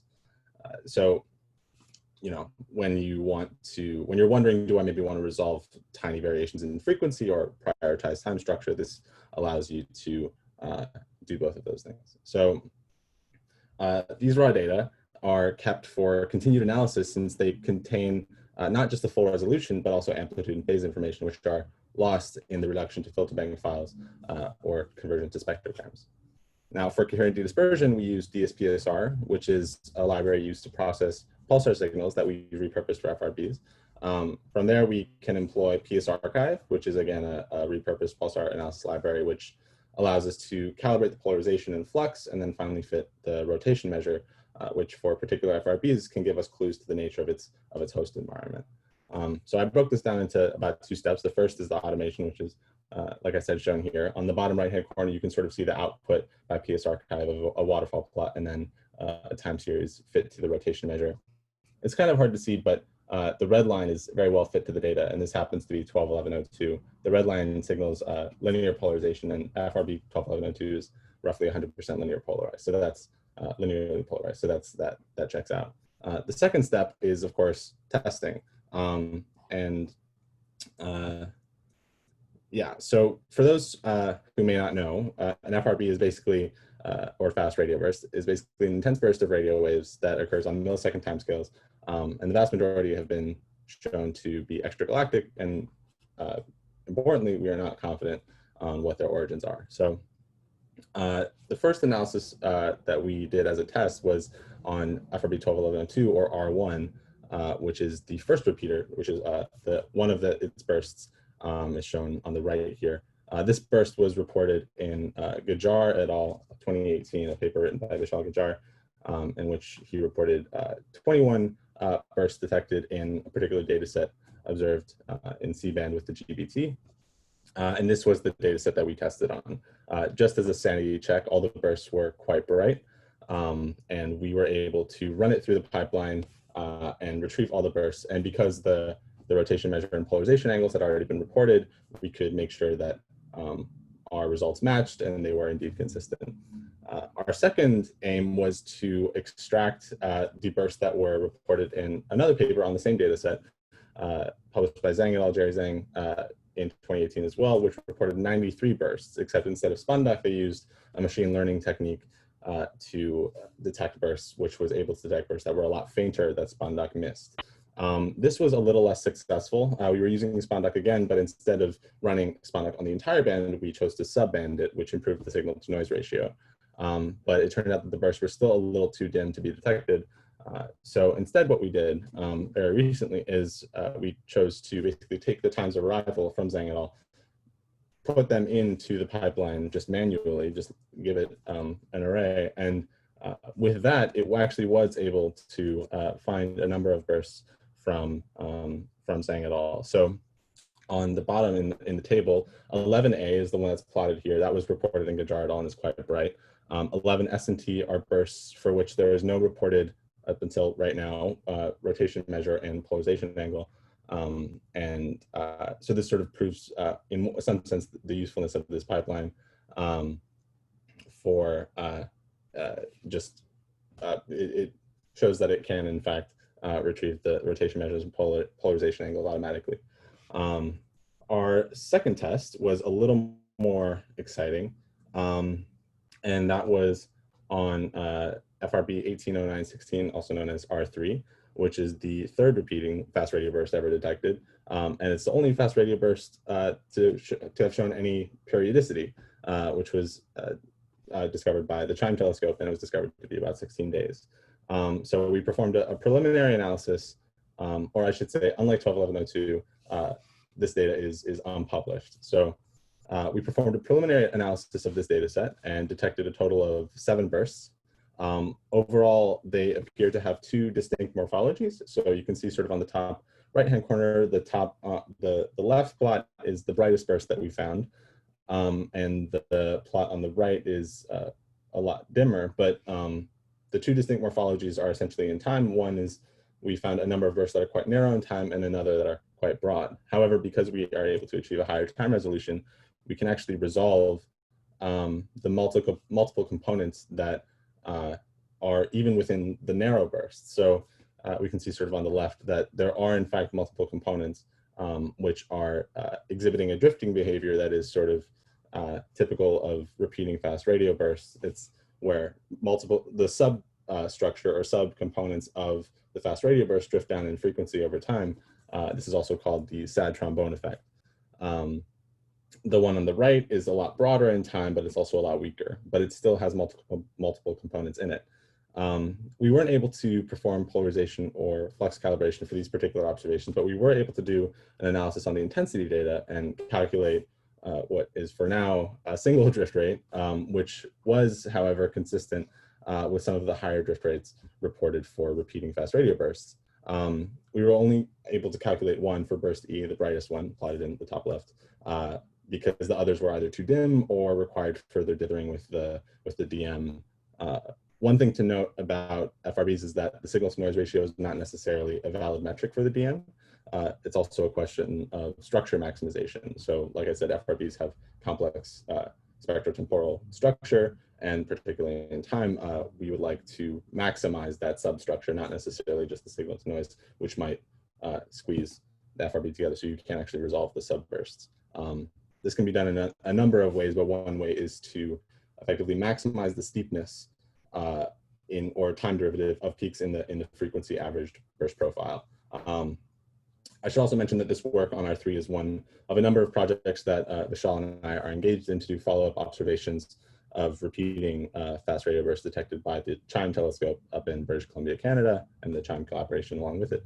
But I'll say a little bit more about that at the end. But yeah, so like I said, this table shows results that are as of yet unreported in a unique band, and which is significant. And it's the first detection of this burst at such high frequencies. So that's pretty exciting. So like I said, we were able to do an intensity analysis on R3. And so that sort of motivated this next step of the pipeline, an intensity analysis branch, basically just a playground where you can invoke any number of utilities that you might want. So every time I sort of thought of a new one, I was like, okay, and add that in there. And here are 3 of the the most useful, or three of the main utilities that are in this branch. On the left, you can see subburst analysis. So as I mentioned before, FRBs tend to exhibit complex spectrotemporal structure, and this can identify subbursts in the NumPy array that is coming out of PS Archive. And it can locate their centroids, their bandwidths, timescales, that sort of thing. In the center, you see just a basic scattering tail analysis, isolating the scattering tail of a particular fast radio burst, which is usually, if not in the burst itself, in the sub component that's furthest to the right, and looking for power laws or generally interstellar propagation effects. And then the one furthest on the right is drift rate analysis, which I chose to sort of implement a method where you take the dynamic spectrum and you compute the 2D autocorrelation function. And then from there, usually because the fast radio burst is drifting down in frequency, the autocorrelation function has a tilt to it. And if you fit an ellipse to that and then calculate the tilt of the ellipse, that allows you to actually calculate the drift rate of the fast radio burst, which is quite useful. And this does it quite well. Yeah, so in terms of future work, currently Vishal and I and Breakthrough Listen in general are collaborating with CHIME, the Canadian Hydrogen Intensity Mapping Experiment, and the CHIME telescope located in British Columbia, Canada, to do follow-up observations on repeaters that have been detected by CHIME with the GBT. And this is an exclusive agreement where only Breakthrough Listen gets the information to do the follow-up observations, which is exciting. We're also collaborating with the GMRT, or the Giant Meter Wave Radio Telescope in India, to actually publish this R3 work. The GMRT also detected R3, and we're working to sort of put those two observations together in some sort of publication as we complete this analysis. In terms of proposals, currently we have one proposal that's been accepted to observe R3 at C-band with the GBT in the 2020B semester. This will be useful because looking at FRBs at high frequencies is something that a lot of people are curious about, particularly us. And looking at things like burst rate can be, if they occur at high frequencies just at the same rate that they do at lower frequencies, this can tell us sort of about their emission mechanisms and progenitors. And we have just submitted another proposal to look at observations also at C-band with the GBT, just for general repeaters that pop up in CHIME that we can then follow up on. And finally, some publications that are in production. We're trying to, like I said before, put out this R3 data, this R3 analysis, and then also finish the polarization, flux, and rotation measure distribution analysis on 12L02 to basically complete the analysis that Jerry Zhang did in 2018. Yeah, that should be it. I just want to say a really big thank you to Vishal, amazing mentor, Steve and Andrew, thank you, and Howard, thank you so much for putting this all together and for just maintaining such a high quality experience in such a difficult time.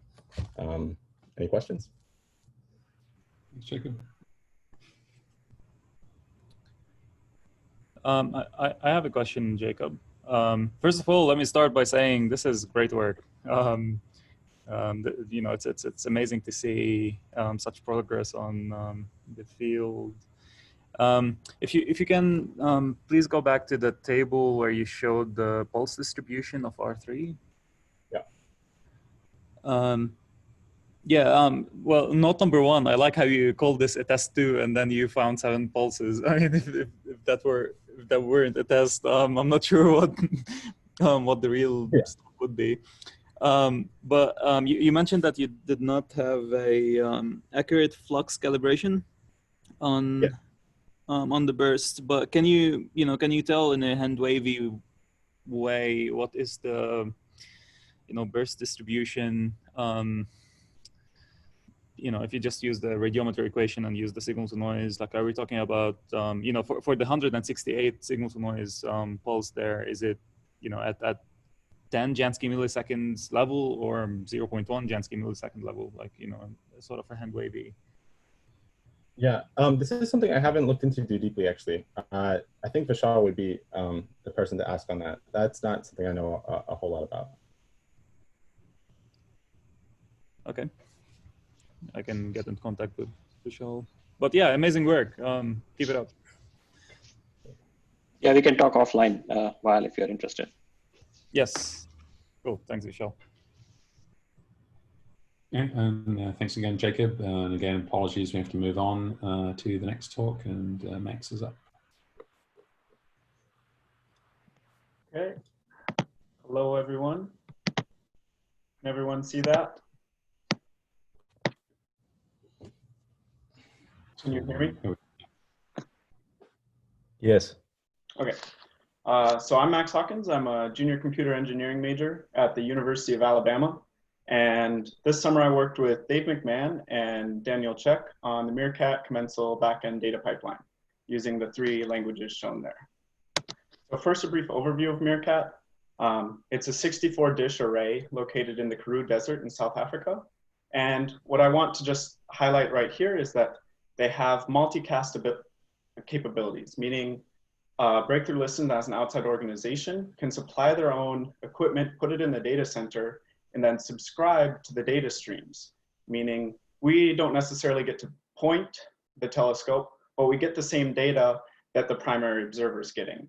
And so we supply the Breakthrough Listen user-supplied equipment, or BLUES, right here. Focusing in, what we want to do at Breakthrough Listen, or at MeerKAT, is the data rates are over 200 gigabytes per second for the full array at L-band, and so we can't store that. So what we want is an online or a real-time detection pipeline running. But up until now, it's kind of been like this hand-wavy, like nebulous, somewhat undefined thing shown here. My summer project is to provide more definition than previously. So hopefully we can determine how we get the BLUES clues that the universe is giving us. But the first thing that I did actually in this this summer internship was I gained exposure to various processes. I don't want to dwell on it too long, but I did some C-CUDA stuff, some asynchronous execution, digital down conversion project on the Voyager 1 signal. I also worked with spectral kurtosis heavily, and I noticed Gay Lunita was on here before. I actually have a draft of an email that I never sent to you, so maybe we'll talk sometime later. Also want to point out cyclostationary statistics and histogram equalization as potential algorithms that could be run in the future at MeerKAT. But the primary thing I worked on was Julia. And Julia is it's a programming language that's about 10 years old or so. And it's meant to be as easy to write as Python. And it looks very similar to Python, but it's supposed to have speeds similar or exceeding C. Which is really impressive, right? That's what this graph on the right shows. It's various execution speeds of functions compared all relative to C, and I highlighted relevant languages there.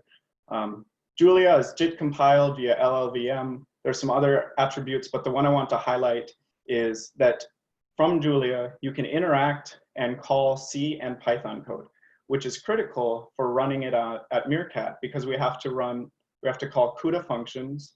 We have to call hashpipe, which is the data flow manager that's written in C. And we also have to be able to run machine learning algorithms written in Python that future observers will eventually want to run on MeerKAT. But since I talked about hashpipe, I want to bring it up in further detail here because it's essentially, it has the largest market share of radio telescopes as a data manager in radio astronomy. And it does that it manages the data flow between multiple processes by managing and interacting with the semaphores. So it's written in C and it's interacting with the super low level stuff. So as an end goal, we don't want Breakthrough Listen observers on MeerKAT to have to deal with all this. We can't expect them to. So I and Dave McMahon and Daniel Check decided that Julia would be a potential high-level wrapper to wrap around the C to interact with the hashpipe semaphores and ring buffers. That way you get this low-level functionality in sort of a Pythonic programming language. And actually just yesterday, we successfully tested a pipeline on MeerKAT-like hardware and data at speed, which is shown at right. What's happening here is that on the DigiLab compute nodes, on the bottom, I'm sending 25 million InfiniBand verb packets or speed packets to another compute node, which is running HashPipe, which takes in these packets, compiles them into Guppy blocks, and then tells the Julia thread, your data is ready. The Julia thread, which is what I custom wrote to interact with HashPipe, just takes it and dumps the data. Right now it has no, it's just a test case, right? But you can see in the white box highlighted here that we got, this is in gigabits per second, even though the B is capitalized. We got runtime speeds that are essentially equivalent to the data transmit speeds. So meaning the Julia didn't introduce any or very much overhead into the pipeline, which is what we were hoping for, because we want the end goal to be that the data flow is managed by HashPipe, low level is not touched by the observer, while the custom search algorithms are written in Julia, and that's the only thing that observers have to mess with. So what does breakthrough listen at MeerKAT look like now? Rather than like the fuzzy box or the fuzzy thought bubble, it's now this box in its current state. So the packets are sent over this 40 gigabit Ethernet fabric as packets, and they're received by the HashPipe input threads, which compile the data and put it into this NVMe buffer and say, your data is ready. The Julia calculation thread, which is modular and adaptable, recognizes that the data is ready, pushes it onto the GPU, does the calculations that the observer said to do. And if there is candidate event data according to the algorithms, it's written out to disk. Because in the end goal, what we want to do is we want to save the voltage data surrounding and including interesting events, because we want to retain the phase information, and we don't want to reduce it as much as we can. So because in real time, we're getting over 200 gigabytes per second of data, and with SK1 mid, we'll be getting over 600 gigabytes per second of data. So we can't store even like 1% of this data. So we have to be able to very selectively choose which ones to save. We also need it to be generalizable on the number of antennas that are formed in the array at that time, the bandwidth, the size of the coarse channels, the number of coarse channels.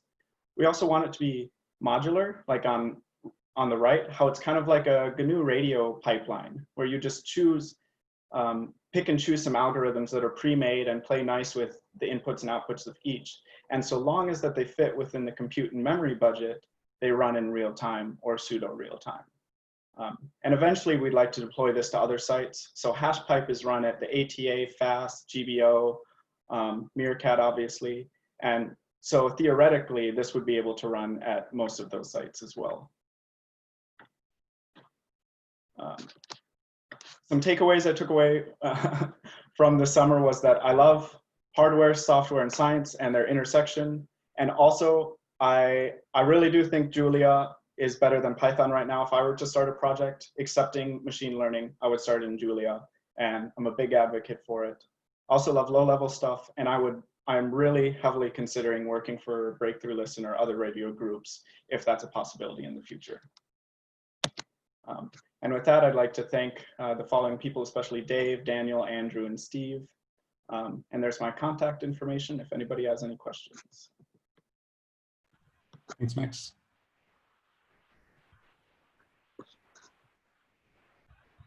Please unmute yourself if you have a question for Max.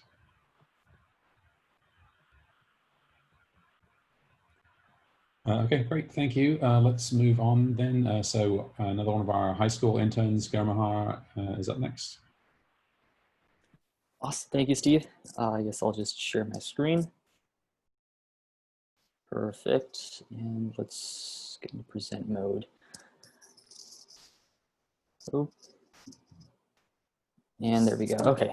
So good morning / afternoon, everyone. Based on your time zone, I think we're sort of just treading the boundary here in on the West Coast. I'm Gurmehar. I'm currently a rising high school junior, so I don't really have a college or a major yet, but hopefully something it's in CS or astrophysics or astronomy. And what I spent the good chunk of my time with SETI this summer on was this project on visualizing the radio sky, on creating a live interactive view of the radio sky that scientists and observers at the ATA could use. So there were some other projects I ended up working on, but this again was the good chunk of 6-7 weeks, maybe 2 months. And I think I'm pretty happy with the final result, and I'm looking forward to doing some more work on it. So straight into the whole presentation, I guess. So the initial goal was to create this graphical user interface with object displays, local sidereal time calculations, some intuitive, nice controls that would be easy to work with. And these last two were sort of very important, I think to me specifically, live antenna positions from the ATA and live satellite plotting. So the live antenna positions, I guess, would really top everything off with, given the fact that, we would be able to integrate that with the ATA, and live satellite plotting would show possible sources of RFI inside the antenna beams themselves, which I think would be pretty useful. So yeah, but before we get started with actually creating this thing, I needed to get sort of concept up, how I'd make this, how the infrastructure would work, and how I would actually plot out the sky. So the way I did this was a little bit different than most typical view apps, I believe. A lot of them take objects and calculate the altitude and the azimuth of each object and sort of map those as they go over the observing site. The way I decided to do it was to create a canvas, an empty slate, and plot out every single object that I wanted to, whether pulsars, FRBs, magnetars, other radio sources, and put those onto the canvas and stick the antenna or the observer in the center and rotate them based on things like local sidereal time, declination, longitude, as well as the altitude and azimuth at which you're pointing.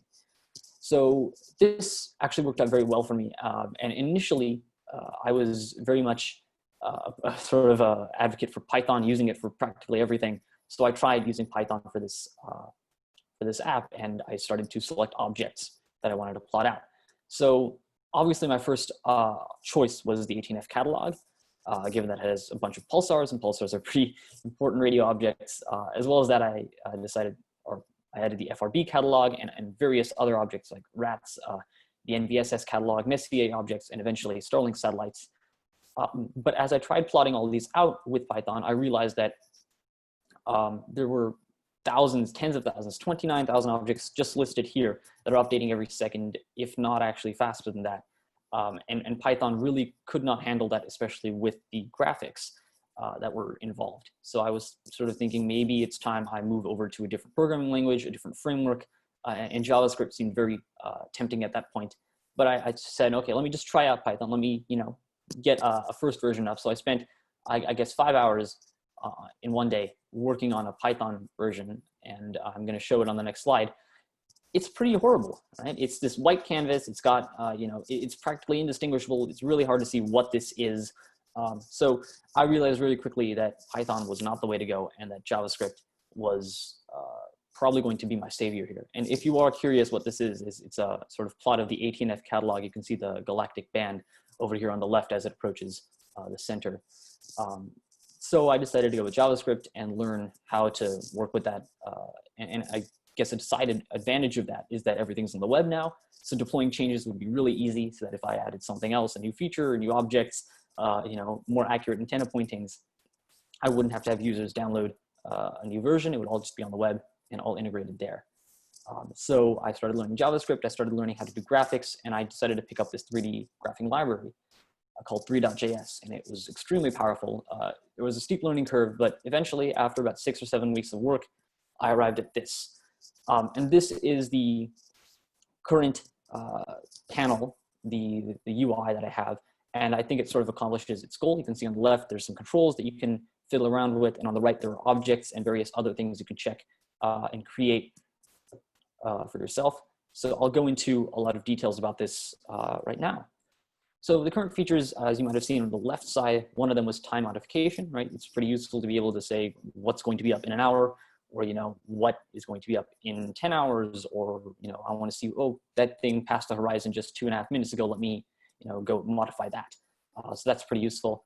There's animation. So that's saying that if I want to see the sky pass overhead at a higher rate, you know, twice as fast, or maybe 10 times as fast, or, you know, moving at 10 minutes per second, you can sort of see that, and it's compatible with satellites as well.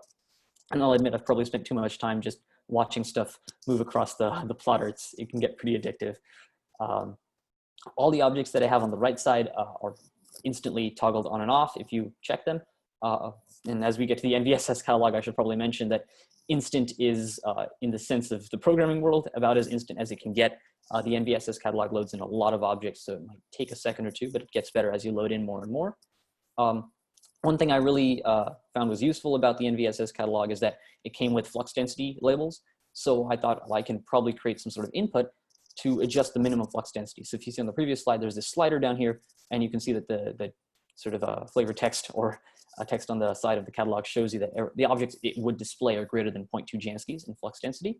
So you can modify that from 0.2 all the way to 5 Janskis. At 0.2, you get something like a total of 25,000 objects, the full catalog that I have loaded right now. And at 5 Janskis, you get about a couple hundred objects. And I think that's pretty useful, because you can say that, well, given this receiver or this antenna or these specifications, they can only detect objects above, you know, 2 Janskis or whatever threshold you want to set. And you can just plot those out and take a look at what's up at what time. There's live satellite plotting, and initially I was taking space tracks 3-line element sets, or 2-line element sets if you want to ignore the names, and plotting just randomly 200 satellites from there. And I quickly realized that that was very resource intensive, so I have a server-side filter for Starlink satellites. So it plots all of Starlink's satellites that are currently up. And I think Starlink was a decent choice, given that it's sort of a menace for a lot of astronomers, optical and radio especially, I know. So that is available and fully operational. Live antenna view from the ATA is currently taking a little bit of a hit, given that the server that I'm pinging at the ATA is, I think, under maintenance. Getting this actually working was a bit tricky, given that a lot of these statistics or the values of the antenna positions are really only available from internal ATA computers. So I've had to set up a VPN server side to get those positions. But whenever the server comes back up, everything should just fill in, and you should see all of the antennas available that you can toggle into and out of. Then there's object selection. So I can, you know, like any app, you can click an object, it'll show you the name and sometimes the flux density and various other things I can do with this. There's a lot I can do with that. Lastly, there's equatorial and altitude azimuth grids, like there should be as normal. And then there's this interactive mode where you can pan around, you can zoom. It's sort of the counterpart to the antenna view, because it wouldn't make sense to have an antenna that you can sort of pan around in. That'd be a little tricky, but every other feature is retained. So the image, okay, there's the image. I'm gonna give you guys a short demo. I'm gonna keep this quick. I know we're sort of pressed for time, but yeah, let's do that. So you can visit radioskyguide.org. That's the name of the website. It's there, and everything is gonna be here. So you see the landing page is loading. You can see locations. You can enter custom latitude, longitude. So I'll go to the ATA for now. So pardon the slow loading. Zoom is not very kind on my computer's RAM. But you can see on the left side, you have all these controls, right? So I can modify the time and such. I can see that there's a simulated antenna, which I'll get into really soon. If I mess around with the time and I want to go back to the normal time, I can just hit the reset button. Pretty convenient. There's various different objects on the right that I can toggle on and off. Right? The Messier catalog, there's Starlink satellites. And you can see these moving, and if I click on one of them, you can see that it shows me which satellite that is. I can click on an FRB over here and it'll show me which FRB that is. And I think all of that is pretty useful. Then there's the NVSS catalog. It'll take a second to load all of these, and you'll see why, given that there are a ton of objects. It's usually a little faster, given I'm running Zoom as well, but you can see that there's a whole lot, and you can sort of toggle with the slider. I'm gonna move it up a little bit, and boom, objects disappear. Only shows the ones that are above, what, 0.9671 Janskis, or 967.1 millijanskis. And you can keep moving this up and down, and it'll keep toggling for you, and you can select them, and it'll show you the name as well as the flux density of this object. I'm gonna turn that off real quick. Then I can move into the simulated antenna view, and you can see that there's a pulsar in the view, and I can select it, and it'll show me which pulsar that is. I can probably take a look if there's any NVSS objects in the view. I guess there aren't currently. But yeah, that's that for the antenna view. And very quickly, I'll give you an overview of the interactive thing. It's pretty much just what you would expect.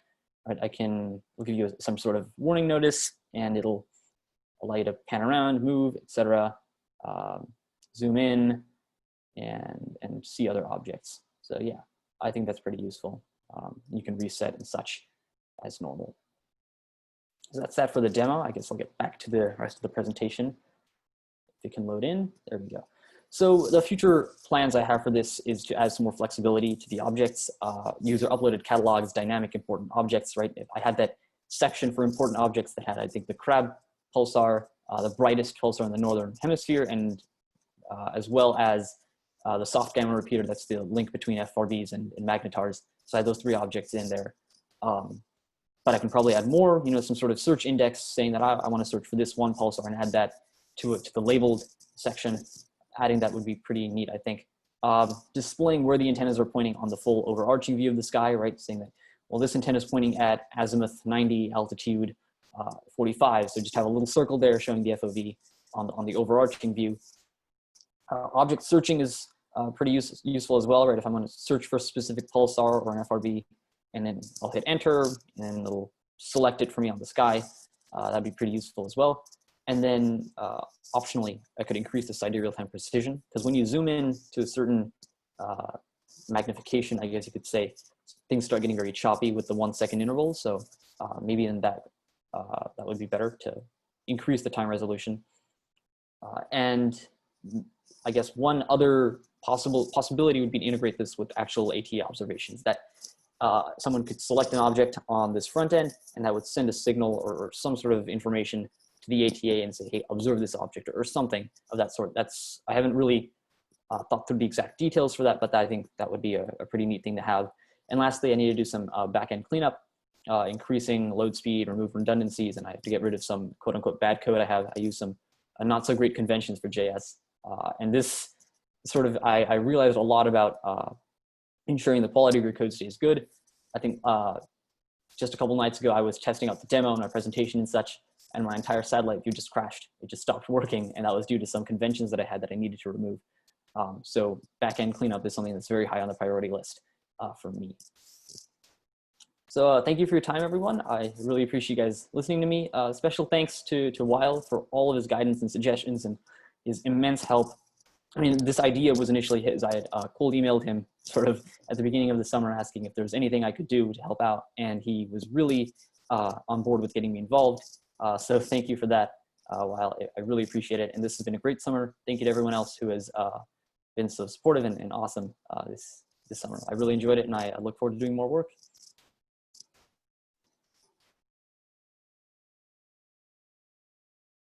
Sorry, thanks, Gurmehar. Jill, I see, has her hand up. Yeah, I think this is beautiful. It's really gorgeous.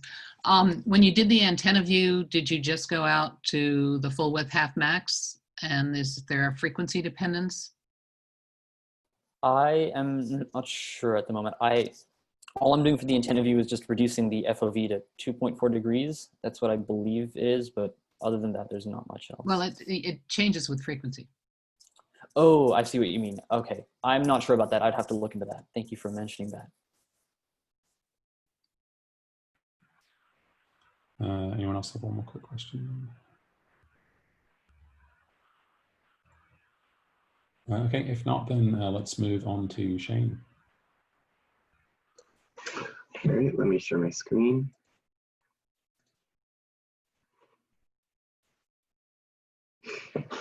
All right, so my name is Shane, and I am a physics major at Hillsdale College. And for this summer's project, I did a Technosignature search in the direction of Proxima Centauri.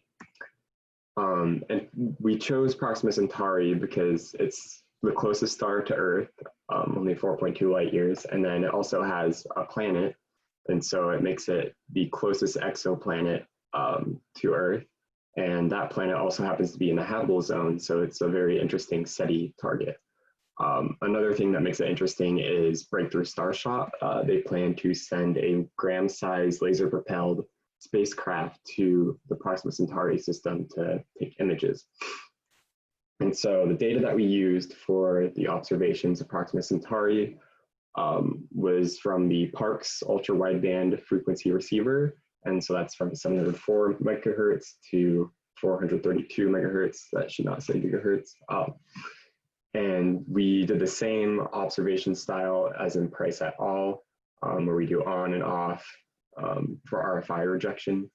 And the main difference between these observations and the Price et al. Observations is that instead of a 5-minute long on-off observation, we use 30 minutes on and 7 minutes off. And so this allows us to do flare searches. And here are some stats about the data. It's 26 total hours of observation and 19.5 terabytes of data.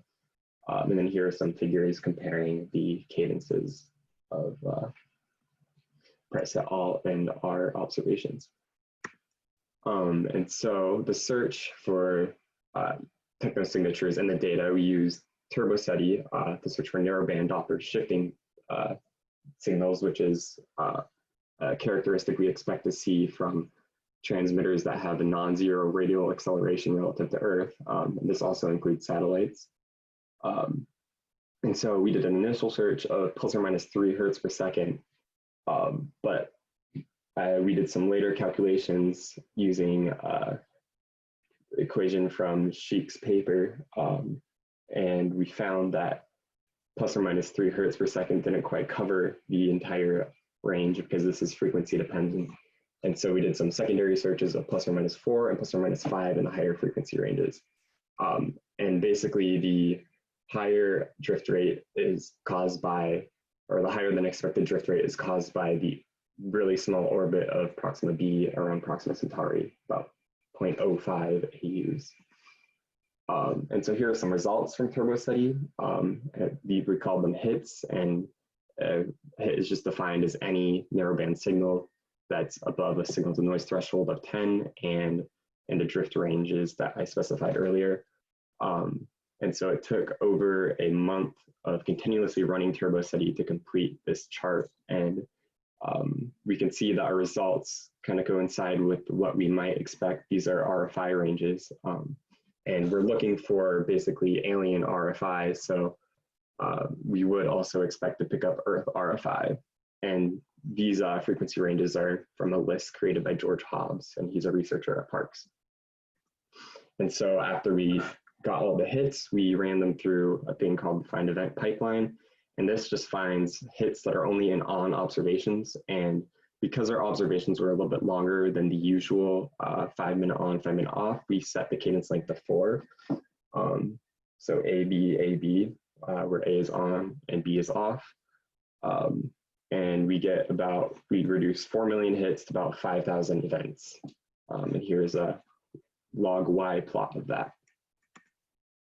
And so now that we have some events, we want to find final candidates that are of interest. And the first pass that we do is we plot all of them as a cadence length of 6. And if the signal is clearly present in the off, we discard it. So for example, here's one that was discarded in the first round. It's not present in these 4 or in these 2 offs, which were searched by the find event pipeline, but it is present in an earlier off, so we discarded that. Second check is we take all the ones that pass the first check, and then we plot them as a cadence length of 12, and then remove the candidates with the signal on off. You can see there's a cadence of 6 here, where it does satisfy being only in the ons and not the offs. But if you plot earlier in time, you actually see that it does occur in some of the offs, and so this is rejected. And so after that, we remove candidates that have similar characteristics to other signals that are also present in the off. So here is a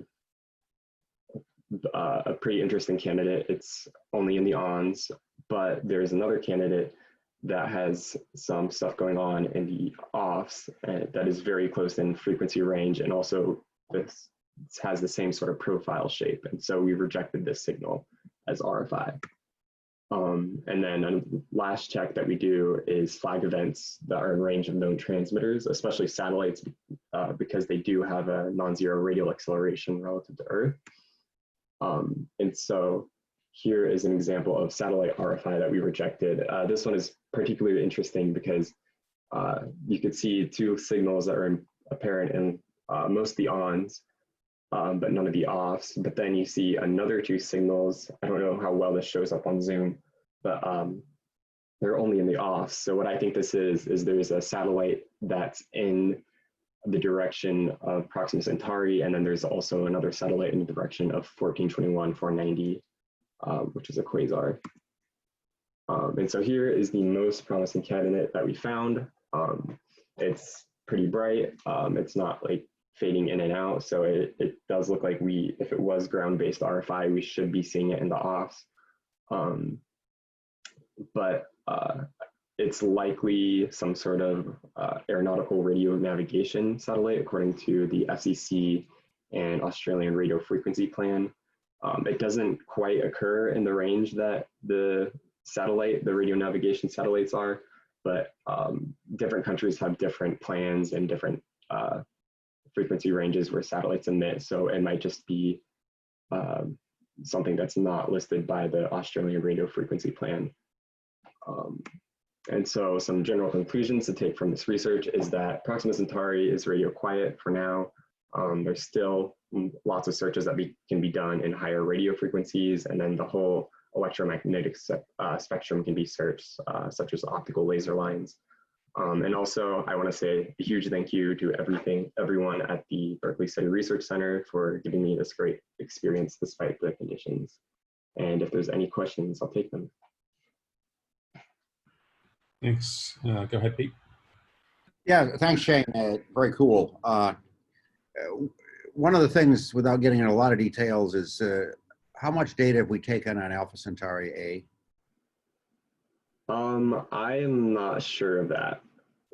Well, you might want to look at, kind of something in the habitable zone that's got about a year orbit. Just as if it's kind of an interesting area. And also, Shane, I think it's appropriate that you're involved in SETI stuff. If I remember correctly, when I was in high school, there was a big UFO incident at your college. Oh, really? You might look it up. It was okay. Yeah, I'll have to do that. I didn't know that. A bunch of students saw some lights, and that's when the Air Force said, "Oh, it's probably swamp gas." Huh. So it's a good career area for you. But no, this is good stuff. But we need to give some thought to Alpha Cent A now. Yeah, that'd be cool. Okay, again, sorry that we're running behind here, so we have to move on. And next up is Raffy.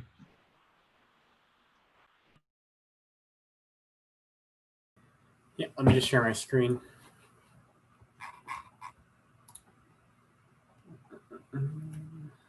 Okay, share screen.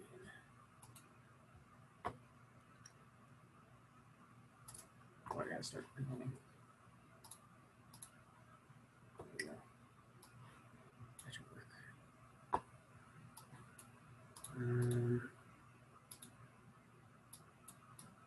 Okay. Hello, my name is Raffy. I'm an undergraduate in my third year at the University of Wisconsin-La Crosse, studying physics and math. So this is my project. I worked with some Green Bank telescope searches of TESS stars for Technosignatures. Oh, I can't click on the, okay, there we go. So for the overview, I'm going to give a relatively brief motivation to the project, procedure of my project, and some results, preliminary results. So the basic idea is just the regular SETI idea. We look for life on planets because we said that life hasn't developed elsewhere, and we look for Earth-like planets around Earth-like stars because, well, since life arose on Earth, we might expect to find life on other planets living in a similar landscape.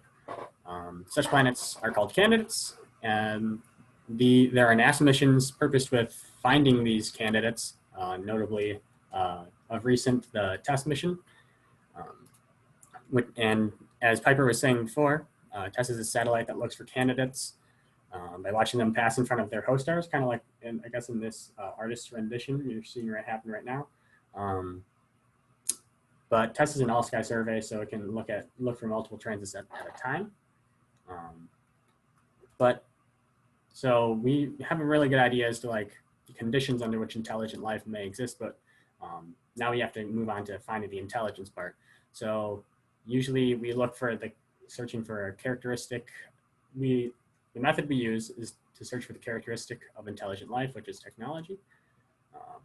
But since the distances to these candidates is sufficiently far away that we can't just use a telescope to optically look at, oh, they have buildings and cars and such, we have to kind of look at their signatures of those buildings and cars and such, or whatever we're looking for. Such things are called technosignatures. Importantly, for breakthrough listen, one of the technosignatures is radio emissions, and so it's really important. Well, when we look at these exoplanets, we look at stars and try to see if there's any radio emissions from these exoplanets, and so that's why, importantly, the recent collaboration between TESS and Breakthrough Listen can usher in a new era of specifically TESS-informed targeted searches of host stars identified as potential host stars for exoplanets. So the way we look for that stuff is Turbo SETI, trying to give you an overview of it just previously. And so Doppler searches are really nothing like new, but if we refer back to the waterfall plot that Fatima was talking about, Turbo SETI takes those waterfall plots and kind of creates figures like this one. Until recently, the Turbo SETI pipeline was almost exclusively run on the data center at UC Berkeley. But despite this method being a viable solution, sustainable techniques that offer the opportunity of scaling, like what the Breakthrough Listen at BL at Scale team is talking about, they offer scaling and flexibility. Specifically, the Google Cloud platform is of particular interest to us because it removes the dependencies. It removes the dependencies on physical hardware and kind of gets away from, depending on physical hardware that's subject to wear and tear and just general technical difficulties at some points. It's also powerful because it offers the luxuries of portability, so you can be anywhere and just log into any computer, and as long as you have an internet connection, you can start doing work. You don't need to have some SSH key or anything else like that to get into the Berkeley data center. And by nature of that, it enables and engages outside contributors to do work for SETI. So my project specifically is Docker, as I think was explained before, probably in the BL Scale team, but I created a very bare minimal Docker containerized instance of Turbo SETI for use in the cloud. And so these are the two project objectives: was to create GCP compatibility for Turbo SETI, as well as use that new compatibility to observe some GPT observations of test stars. So here's the architecture. We start from an external source, which is the GPT, and we get those raw files. We only used the fine frequency files, data product. So we follow the graph and it goes to the Google storage bucket. I think there were 28 targets in total for test stars that we looked at. And I think the numbers are coming up, but I believe there's 119 cadences in total. So all those cadences are stored in that Google storage bucket. Those cadences, those files are then piped into these this array of compute engines that I had open, and these are all just VMs that have that containerized version of Turbo SETI that was created through Docker in it. And all those raw output files go into a main compute engine, which was the one that I did perform defined events, finding events, and plotting interesting events as well. So once those raw output files were all there, that's where I did all the statistics, all the plotting and stuff like that. And so it produces this output here. And so here's some preliminary results. So this is just the total range, the locations of the targets we looked at, 28 total targets. distance range of 37 to 880 parsecs. The 880 parsec object is really the kind of an outlier. It's really the only one that's so far out there. But as you can see this is a figure showing the different locations of just a subset of targets in the TESS input catalog, and those are in blue and in red are the targets that we specifically analyze data for. So here are some of the tables. As you can see, some of these results are preliminary since the total number of candidates is known, but I still have to go through all of them and figure out if they are candidates, which ones do some RFI rejection, as like Chen was talking about before. But we see that on L band, we see a lot of hits, which is expected. But I wasn't really expecting such a low amount of hits in C band, which it's uncharacteristically low compared to all of these relatively. But so that shows up in the data as well. So these are some hits by frequency. L band is in the top left corner, S band is in the top right, C and X are in the top left, bottom left and lower right, respectively. So we can see these events are happening kind of in like the bigger regions, which might indicate RFI, but I'd have to double check that. Again, these results are preliminary. These plots actually weren't able to be produced until earlier today. Yes, if we go on, we can see the drift rate hits as a function of drift rate. We can see a lot of candidates are centered around the 0 drift rate, which might indicate some RFI, since 0 drift rate usually does. It means it's terrestrial source. But as you can see, some of these hits are a little farther out on the sides too. So yes, let's continue.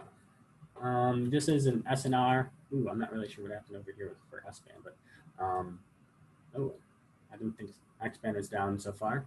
My apologies. So this is a SNR is a hits as a function of SNR, and so as you can see, the candidates really low, blocky resolution here, but that's just by nature of like the number of targets we looked at and how many files we had and stuff like that. But yes, it's interesting that X band is like just one entire block. I think this was yeah, this is X band over here. So it's interesting that it's an entire block. I think previous searches had difficulties with that too. And so it's just kind of curious why it's just one bin. So it's very strange. So here's just an example candidate. Of course, I haven't been able to go through all of like the 282 candidates we have, but this is just one that I've thought was more interesting than the others. And you can see here that it kind of goes away, but it's already present here and it's already a continuation, so it's most likely RFI. But just thought it'd be an interesting candidate to present. One of many that I still have to go through. And so the highlights next up is that this is actually one of Breakthrough Listen's most comprehensive search at the C and X bands. And so we'll be able to, hopefully in the future, calculate some figures of merit and set some ERP limits for those at those bands, as well as check all candidates that we have right now. So thank you for your time. Are there any questions? Thanks, Raffy. Any questions?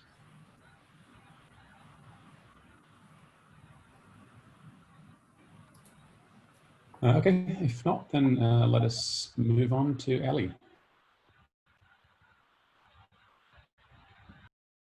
Great, thanks. Just share my screen here.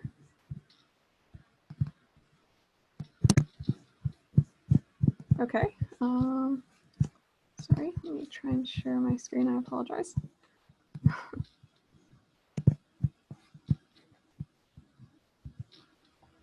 Sorry, it's taking a bit to load. Okay, So is the full screen visible there? It looks a little bit strange to me, but maybe it looks okay.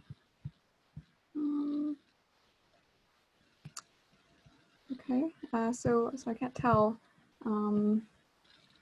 Is part of the presentation cut off, or is it okay? It looks cut off to me. It looks good, just there's a square box, but it's fine, I think. I see that too, so I guess that's okay. All right, thanks.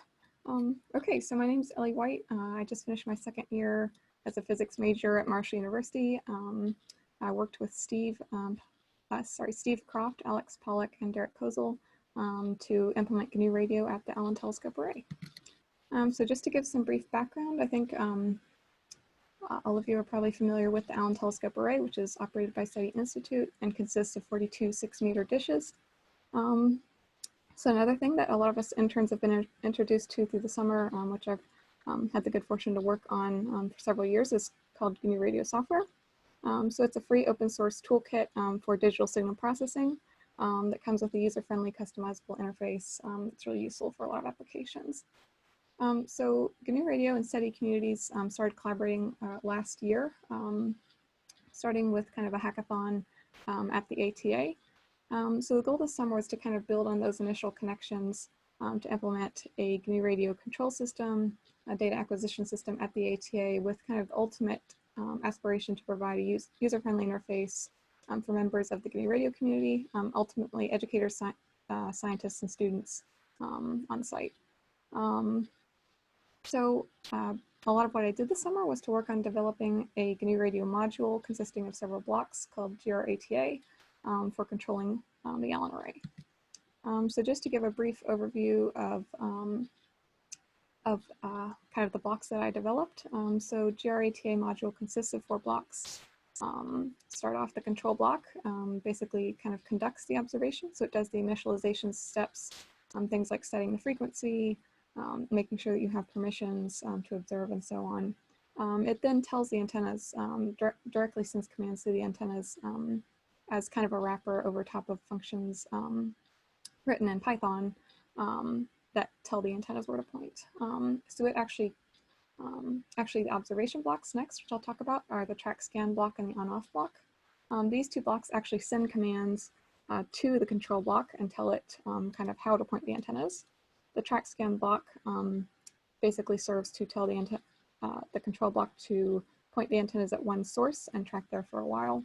The on-off block does a slightly different type of observation. It just tells the control block to point at a source, and then after a user-specified duration, point to a source slightly offset from the center of the initial target source.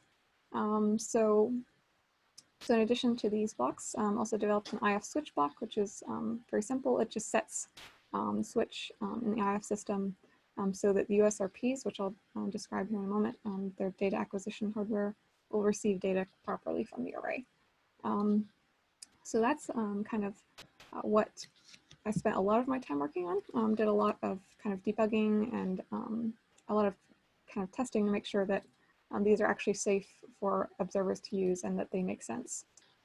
So one thing you'll notice is there's a block there that I did not mention, the Qt GUI message edit box. I did not write that block, but its purpose is to show that the track scan and on-off blocks can actually accept input during an observing session. So if you run a flow graph and are conducting an observation, you can actually type in the message edit box in real time and tell it to slew to a new source. So I think that's kind of a helpful feature. So the other component of this project has been to work on implementing data acquisition with USRPs. And I do apologize for that annoying green box, but I don't want to spend too long on that. Sorry. So USRPs are software-defined radios which sample the incoming voltage stream from the antennas.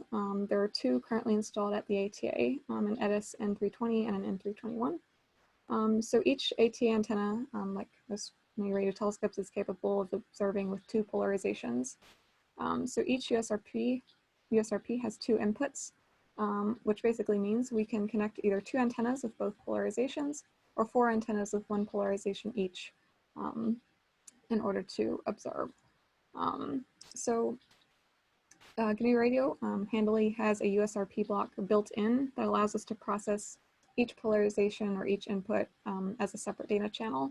And you can see kind of an example flow graph to the right of how you might store spectra collected from the USRP. Now, the other alternative is you can store raw data. So in that case, the flow graph would be much simpler, and then you can do kind of the post-processing steps later to produce the spectra. But in this case, this is a flow graph that I developed with Derek Kozel, and it kind of makes it easier, makes the file sizes smaller if you do the pre-processing that way. But so again, so that kind of the thing to take away there is GNU Radio offers a lot of flexibility in kind of the way that you store your data.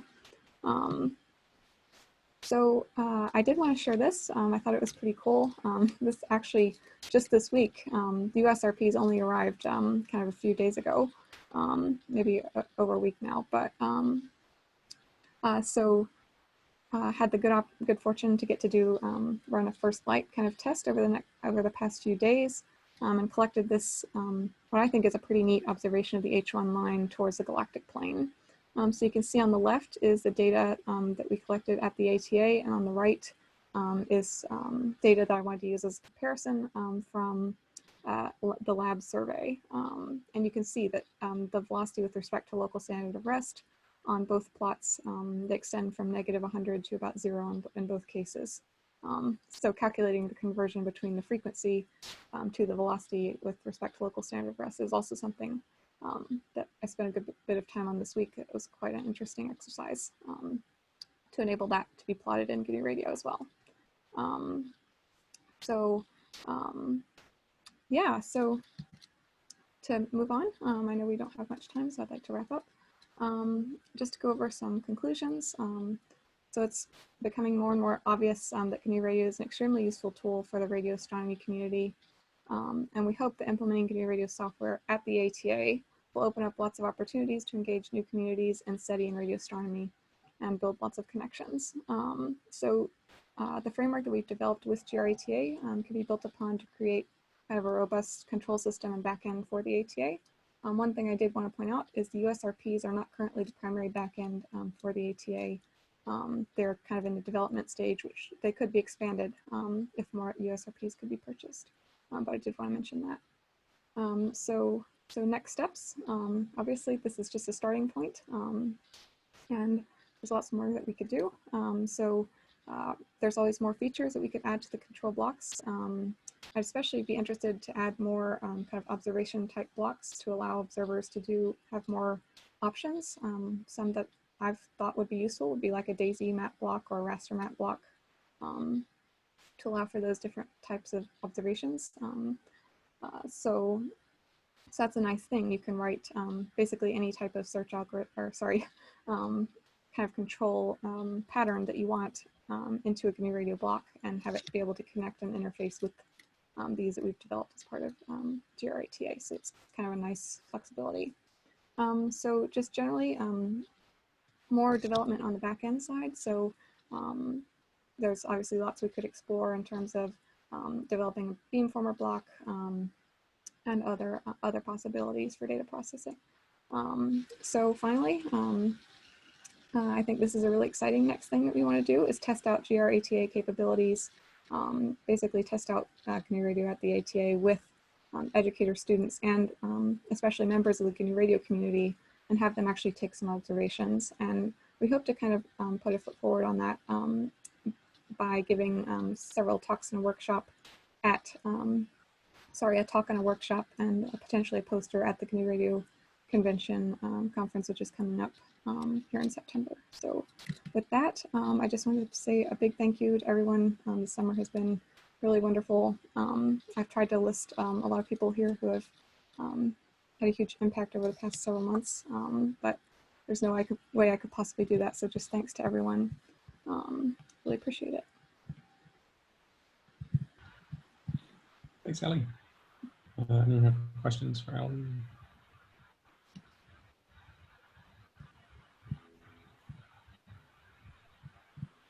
Okay, if not, then we'll move on to our final talk, which is Anna.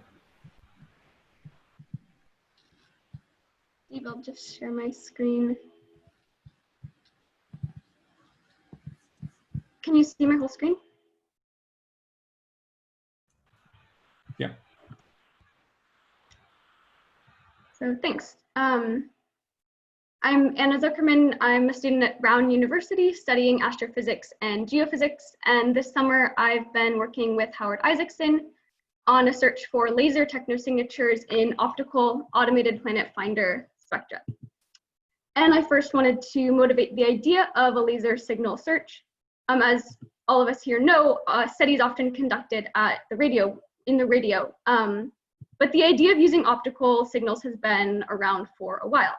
And there are some specific advantages to a laser signal search. For instance, lasers are inherently high intensity in a narrow bandwidth, which means they can potentially outshine a host star in that narrow band. They also offer a potentially energy efficient form of communication with a lower risk of eavesdropping, and offer less noise both from Earth and cosmic interference sources. And it's also been shown that even under the limitations of current human technology, we could actually transmit and receive laser signals at interstellar distances. Just for context, there have been previous laser searches. Spoiler alert, there's been no ETI detected yet, unfortunately. Notably, TELES and Marcy 2015 and 2017 using Keck spectra, Lippmann 2019 specifically looking at Voyagian star, and some theoretical work defining limits on detectability and proposing the most likely wavelengths to search. The thing is, most of these past searches have searched the target spectrum directly. We're introducing a new search method. We match the target to a catalog of spectra and search the resulting residual between the target and matched spectra. And this means only features unique to the target will be picked out, and that makes for a much more sensitive search. So my goal this summer has been to define a method to produce residuals for these APF targets using a model I'll describe later, to produce certain intermediate data products, and to begin implementation of the search algorithm. So the first thing we do with the target spectrum is the deblazing. The blaze function is an artifact of the telescope, and as we can see in this sample raw APF echellogram, as well as this spectral order, that blaze function makes pixels in the center artificially bright and on the edges artificially dim. This summer, I wrote a new deblazing script which derives the blaze functions from the spectra of rapidly rotating B stars, which have few stellar features, and that works for all spectral orders of interest. The next step is to send the spectrum through a model called SpecMatch Empirical, written by Samuel Yee. This model contains a library of spectra corresponding to stars with known properties, which spans the HR diagram. We read in the spectrum and then shift it into the target into a reference wavelength scale of the model. It's then matched to the 5 closest matching spectra in the library, and the properties corresponding to those spectra are then weighted by how close of a match each one is, in order to derive a set of properties for the target star. What's interesting for us is we can output a residual, so basically the difference between the target and the matched spectra. And that's what we use for our laser search. So the next question, the next logical question is, what are we actually looking for? And to some extent, nobody really knows. But we do know we're looking for something narrow in wavelength, yet high in intensity. It also has to have a Gaussian-like shape due to traveling through the telescope optics. And it has to be inconsistent with a natural source. Some common false positives we have to deal with include cosmic rays, which we can pick out because they won't be resolved spatially, and atmospheric or stellar emission lines, which we can check against known wavelengths. I started the process of injection and recovery of simulated Gaussians. I injected 100 simulated Gaussians into a sample residual of a variety of characteristics. This is what that one sample residual looks like, with 10 injected Gaussians of varying heights. And here is a close-up of what one of those looks like. Oops, sorry. There are 4 general criteria we define to recover the candidate signals. We first test that the signal, that the peak is tall enough and that the neighboring points are lower than the peak. We then check that it is wide enough to be inconsistent with a cosmic ray or a faulty pixel, but still narrow enough to be consistent with a laser source. We then fit the peak to a Gaussian in order to test that it has the Gaussian shape of the point spread function of the telescope. And here's what which of the injected Gaussians got through each test as a function of width and height. Clearly, there are improvements that can be made because ideally all the Gaussians of the desired width would be picked out. I then ran the algorithm on 10 sample residuals without injection of Gaussians to gain an intuition for which candidates are in the residuals are identified by the algorithm.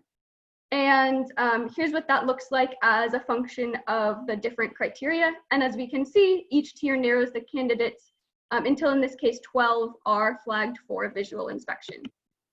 And here's what those 12 look like in this particular case. Immediately we can see some things. For example, some are not very Gaussian. This one probably got through because it oscillates around that shape. Some are not very tall. This particular residual probably didn't have a very high standard deviation. And some look reasonably like the kind of signal that we're looking for. So future analysis will improve this algorithm and identify more interesting targets. Another major part of this project was a calibration of the stellar property results against the library values to show that this does in fact work for APF rather than just Keck observations. And what we're looking at here is the difference between the library and derived values for 3 different properties as a function of the library value. And this is a plot published in Ye et al. 2017, a similar plot, but using Keck observations. And what we can see is that they're fairly comparable. There's also an interesting division in the spread at around 4,600 Kelvin and 1 solar radius, which I'm happy to talk about more if there's questions. And this plot just again visualizes the comparison between library and derived values. Some intermediate data products that I produced over the course of the summer. For each of the 101 stars in my calibration target set, we have the derived properties, a signal to noise ratio for each set of observations, and of course the residual. For the several thousand APF files in the Berkeley Listen database, we have a normalized deblazed registered spectrum. And then of course that set of blaze functions derived from rapidly rotating B stars. In terms of future work, the first priority is to improve the search algorithm by improving the Gaussian fitting, automatically rejecting known atmospheric lines, and including a better treatment of high intensity signals. We'll then search through the stars in the calibration target set in order to further refine the useful thresholds, and finally search through new targets that are not in the calibration set, and derive limits on what will be detectable. Just for fun, some future extensions could include use of machine learning techniques to detect very unusual signals, or extension of the analysis to more stars. And I just want to thank my advisor, Howard Isaacson, as well as Steve Croft, and everyone I've worked with at Berkeley Listen this summer. And I'm happy to take any questions. Thanks, Anna. Any questions for Anna?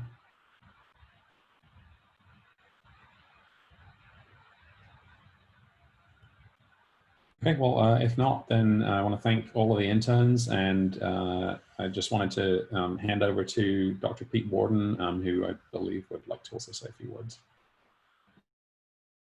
Yes, I've listened to these things with great interest. This is really superb work, and I know it's under sort of interesting circumstances over the last few months, so I want to thank you for the very interesting stuff. It's got me thinking about a few things. Hopefully we'll see some, maybe all of you in the next year or so. Certainly the foundation is going to sponsor some travel to present some of these things once we can, probably after the new year. But again, I want to thank everybody, and I want to thank both the SETI Institute and the Breakthrough Listen team for working closely with you, as well as our other sponsors of the program. So great work, keep it up. Thanks, Pete, and thanks everyone. If folks have to go, then that is the end of our talk. So I believe the interns have put together a short video that they'd like to share. Well, I dread to think what might be in it. But, and while they bring that up, we'll just say big thanks to Steve Croft for leading the way this summer for everybody. Thanks.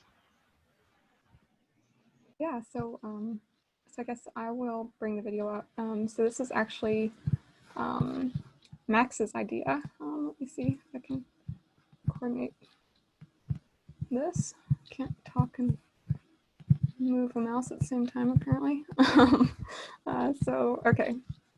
So this was Max's idea. We just wanted to kind of have a way to thank you guys for this. This summer has been tremendous, and despite the unusual circumstances, and we just want to say a big thank you. So this is kind of what we decided to do. So any editing problems are my fault. Say that at the outset.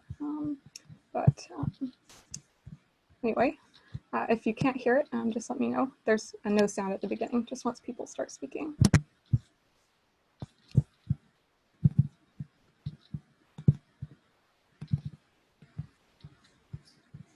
Anna Zuckerman, I just wanted to say thank you so much to everyone I've worked with this summer at Berkeley Listen. I really appreciate how willing everyone's been to support us interns and answer so many questions. And I specifically wanted to thank my advisor, Howard Isaacson, for teaching me so much about optical SETI and just the research process in general. Thank you for letting me figure out how to solve problems on my own while pointing me in the right direction when necessary. And I wanted to thank the other interns. It's been really nice working with you all this summer and getting to know you all even remotely. So, thank you. I just wanted to say thank you to everyone at Breakthrough Listen for the really amazing experience. I would also like to thank all of the researchers that volunteered their time to provide us with tutorials and lectures. I'd also like to say a special thank you to Howard and Steve for coordinating the internship. It's been really, really amazing working with scientists that truly care about their research and want to pass that down to a new generation. So big thank you to everyone at Breakthrough Listen. Hi everyone, thanks so much to everyone at Breakthrough Listen, Steve especially, and all the other guys for just making it such a great experience. Hope we can keep working together in the future. Hello, just want to say a big thank you to everyone at Breakthrough Listen, the Berkeley SETI, and the Telescope Array for the amazing experience working with all of you this summer. It's been an amazing experience. I especially want to say thanks to Steve and Howard for all of your hard work to organize this internship and keep it running smoothly and in an exciting way, despite the unusual circumstances. I want to say thanks to my mentors, Steve, Alex, and Derek, for their time, their patience, their kindness, and for all that I've learned from them. It's been a privilege to work with you all. I also want to say thanks to Dave McMahon at Obofsky and Dan Wertheimer for encouraging me to apply for this internship in the first place. I'm super glad that I applied, and it's just been an incredible experience. Of course, I want to thank my fellow interns as well. It's been absolutely a joy to get to know each of you and see all your amazing projects. So just in general, this has been a really life-changing experience for me, and I am really excited to hopefully keep working in REU astronomy and SETI throughout my career, and hopefully collaborate with many of you in the future. And in the meantime, please everyone stay safe, and thank you again so much.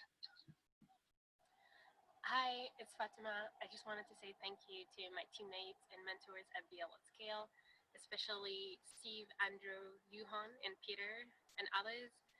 Thank you for all the help throughout the summer and for all the support. I also want to say thank you to Karen from the administrative side for her help and patience.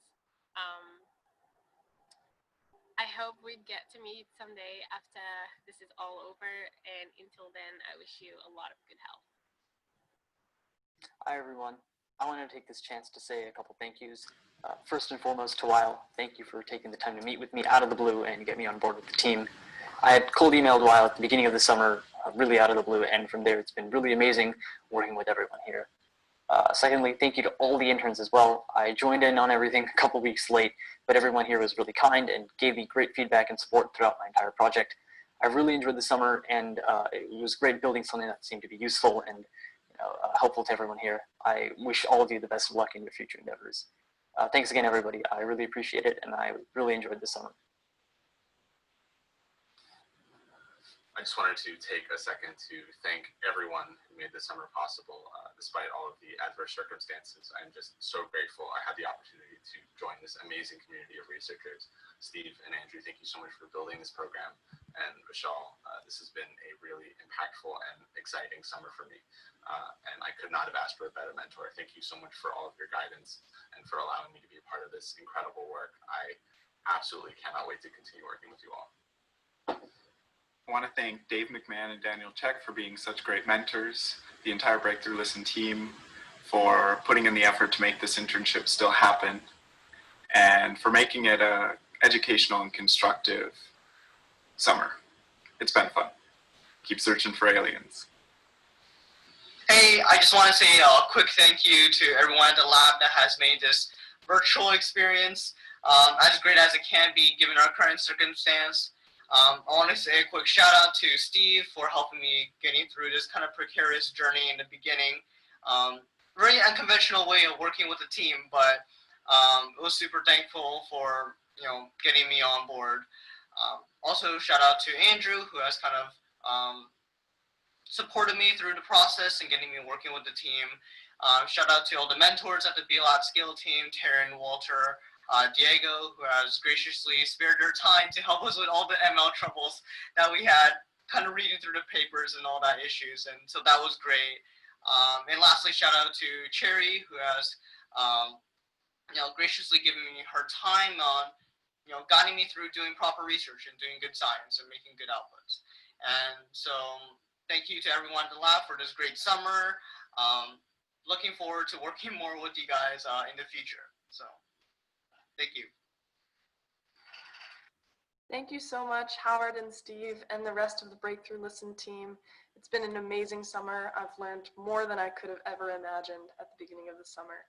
And I didn't find aliens, yes, but I think I did so much more than I could have expected of myself. And thank you both for pushing me and for helping me every step of the way to learn and grow throughout this internship process. Thank you. Hi guys, this is Rachel. It has been a really great experience working with everyone this summer, even though it's remote. Here I want to say thank you to Andrew and Steve, who are my mentors, and also Yuhong, who's guiding all of us on the BLAT Skill team, and also, of course, all of my teammates. And I also want to say a special thank you to Brian, Taryn, and Walter, who have helped me a lot with brainstorming ideas. So it's a real pleasure to get to know everyone, and thank you. Hi, everyone. Just wanted to thank you all for everything you've done for me and for all the other interns this summer. I know it might not have gone exactly as we planned, but hey, it was still a great time. I really learned a lot, and I found an interest in SETI.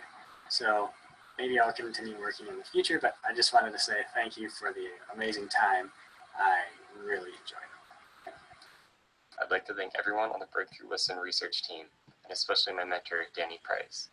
You have helped me develop my skills and given me an invaluable research experience. Thank you for such a great summer. So to Steve and everyone who have helped to put this summer internship together, I just want to say thank you all so much, and I'm so grateful for this experience. And even though this was unfortunately in an online format, I still felt like I learned a lot, and it was definitely a fulfilling experience. And to say the least, a unique experience for me, because I definitely would not have had this opportunity to learn this much from my classes. And I just want to reiterate, thank you all so much.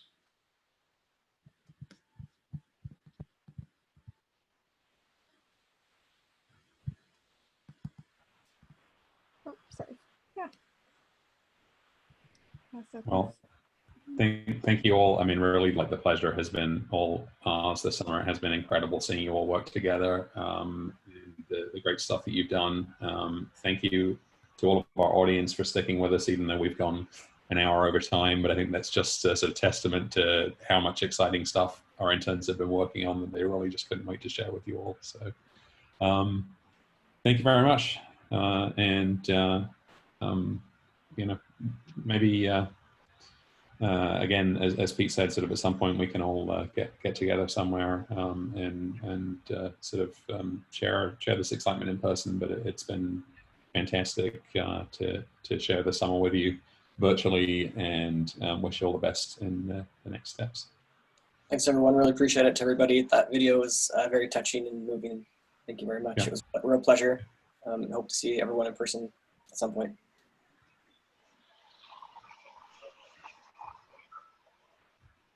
Okay, well, thanks a lot. See you around. Bye, everybody. Cheers. Thank you. Bye. Bye. Bye. Yeah. Bye.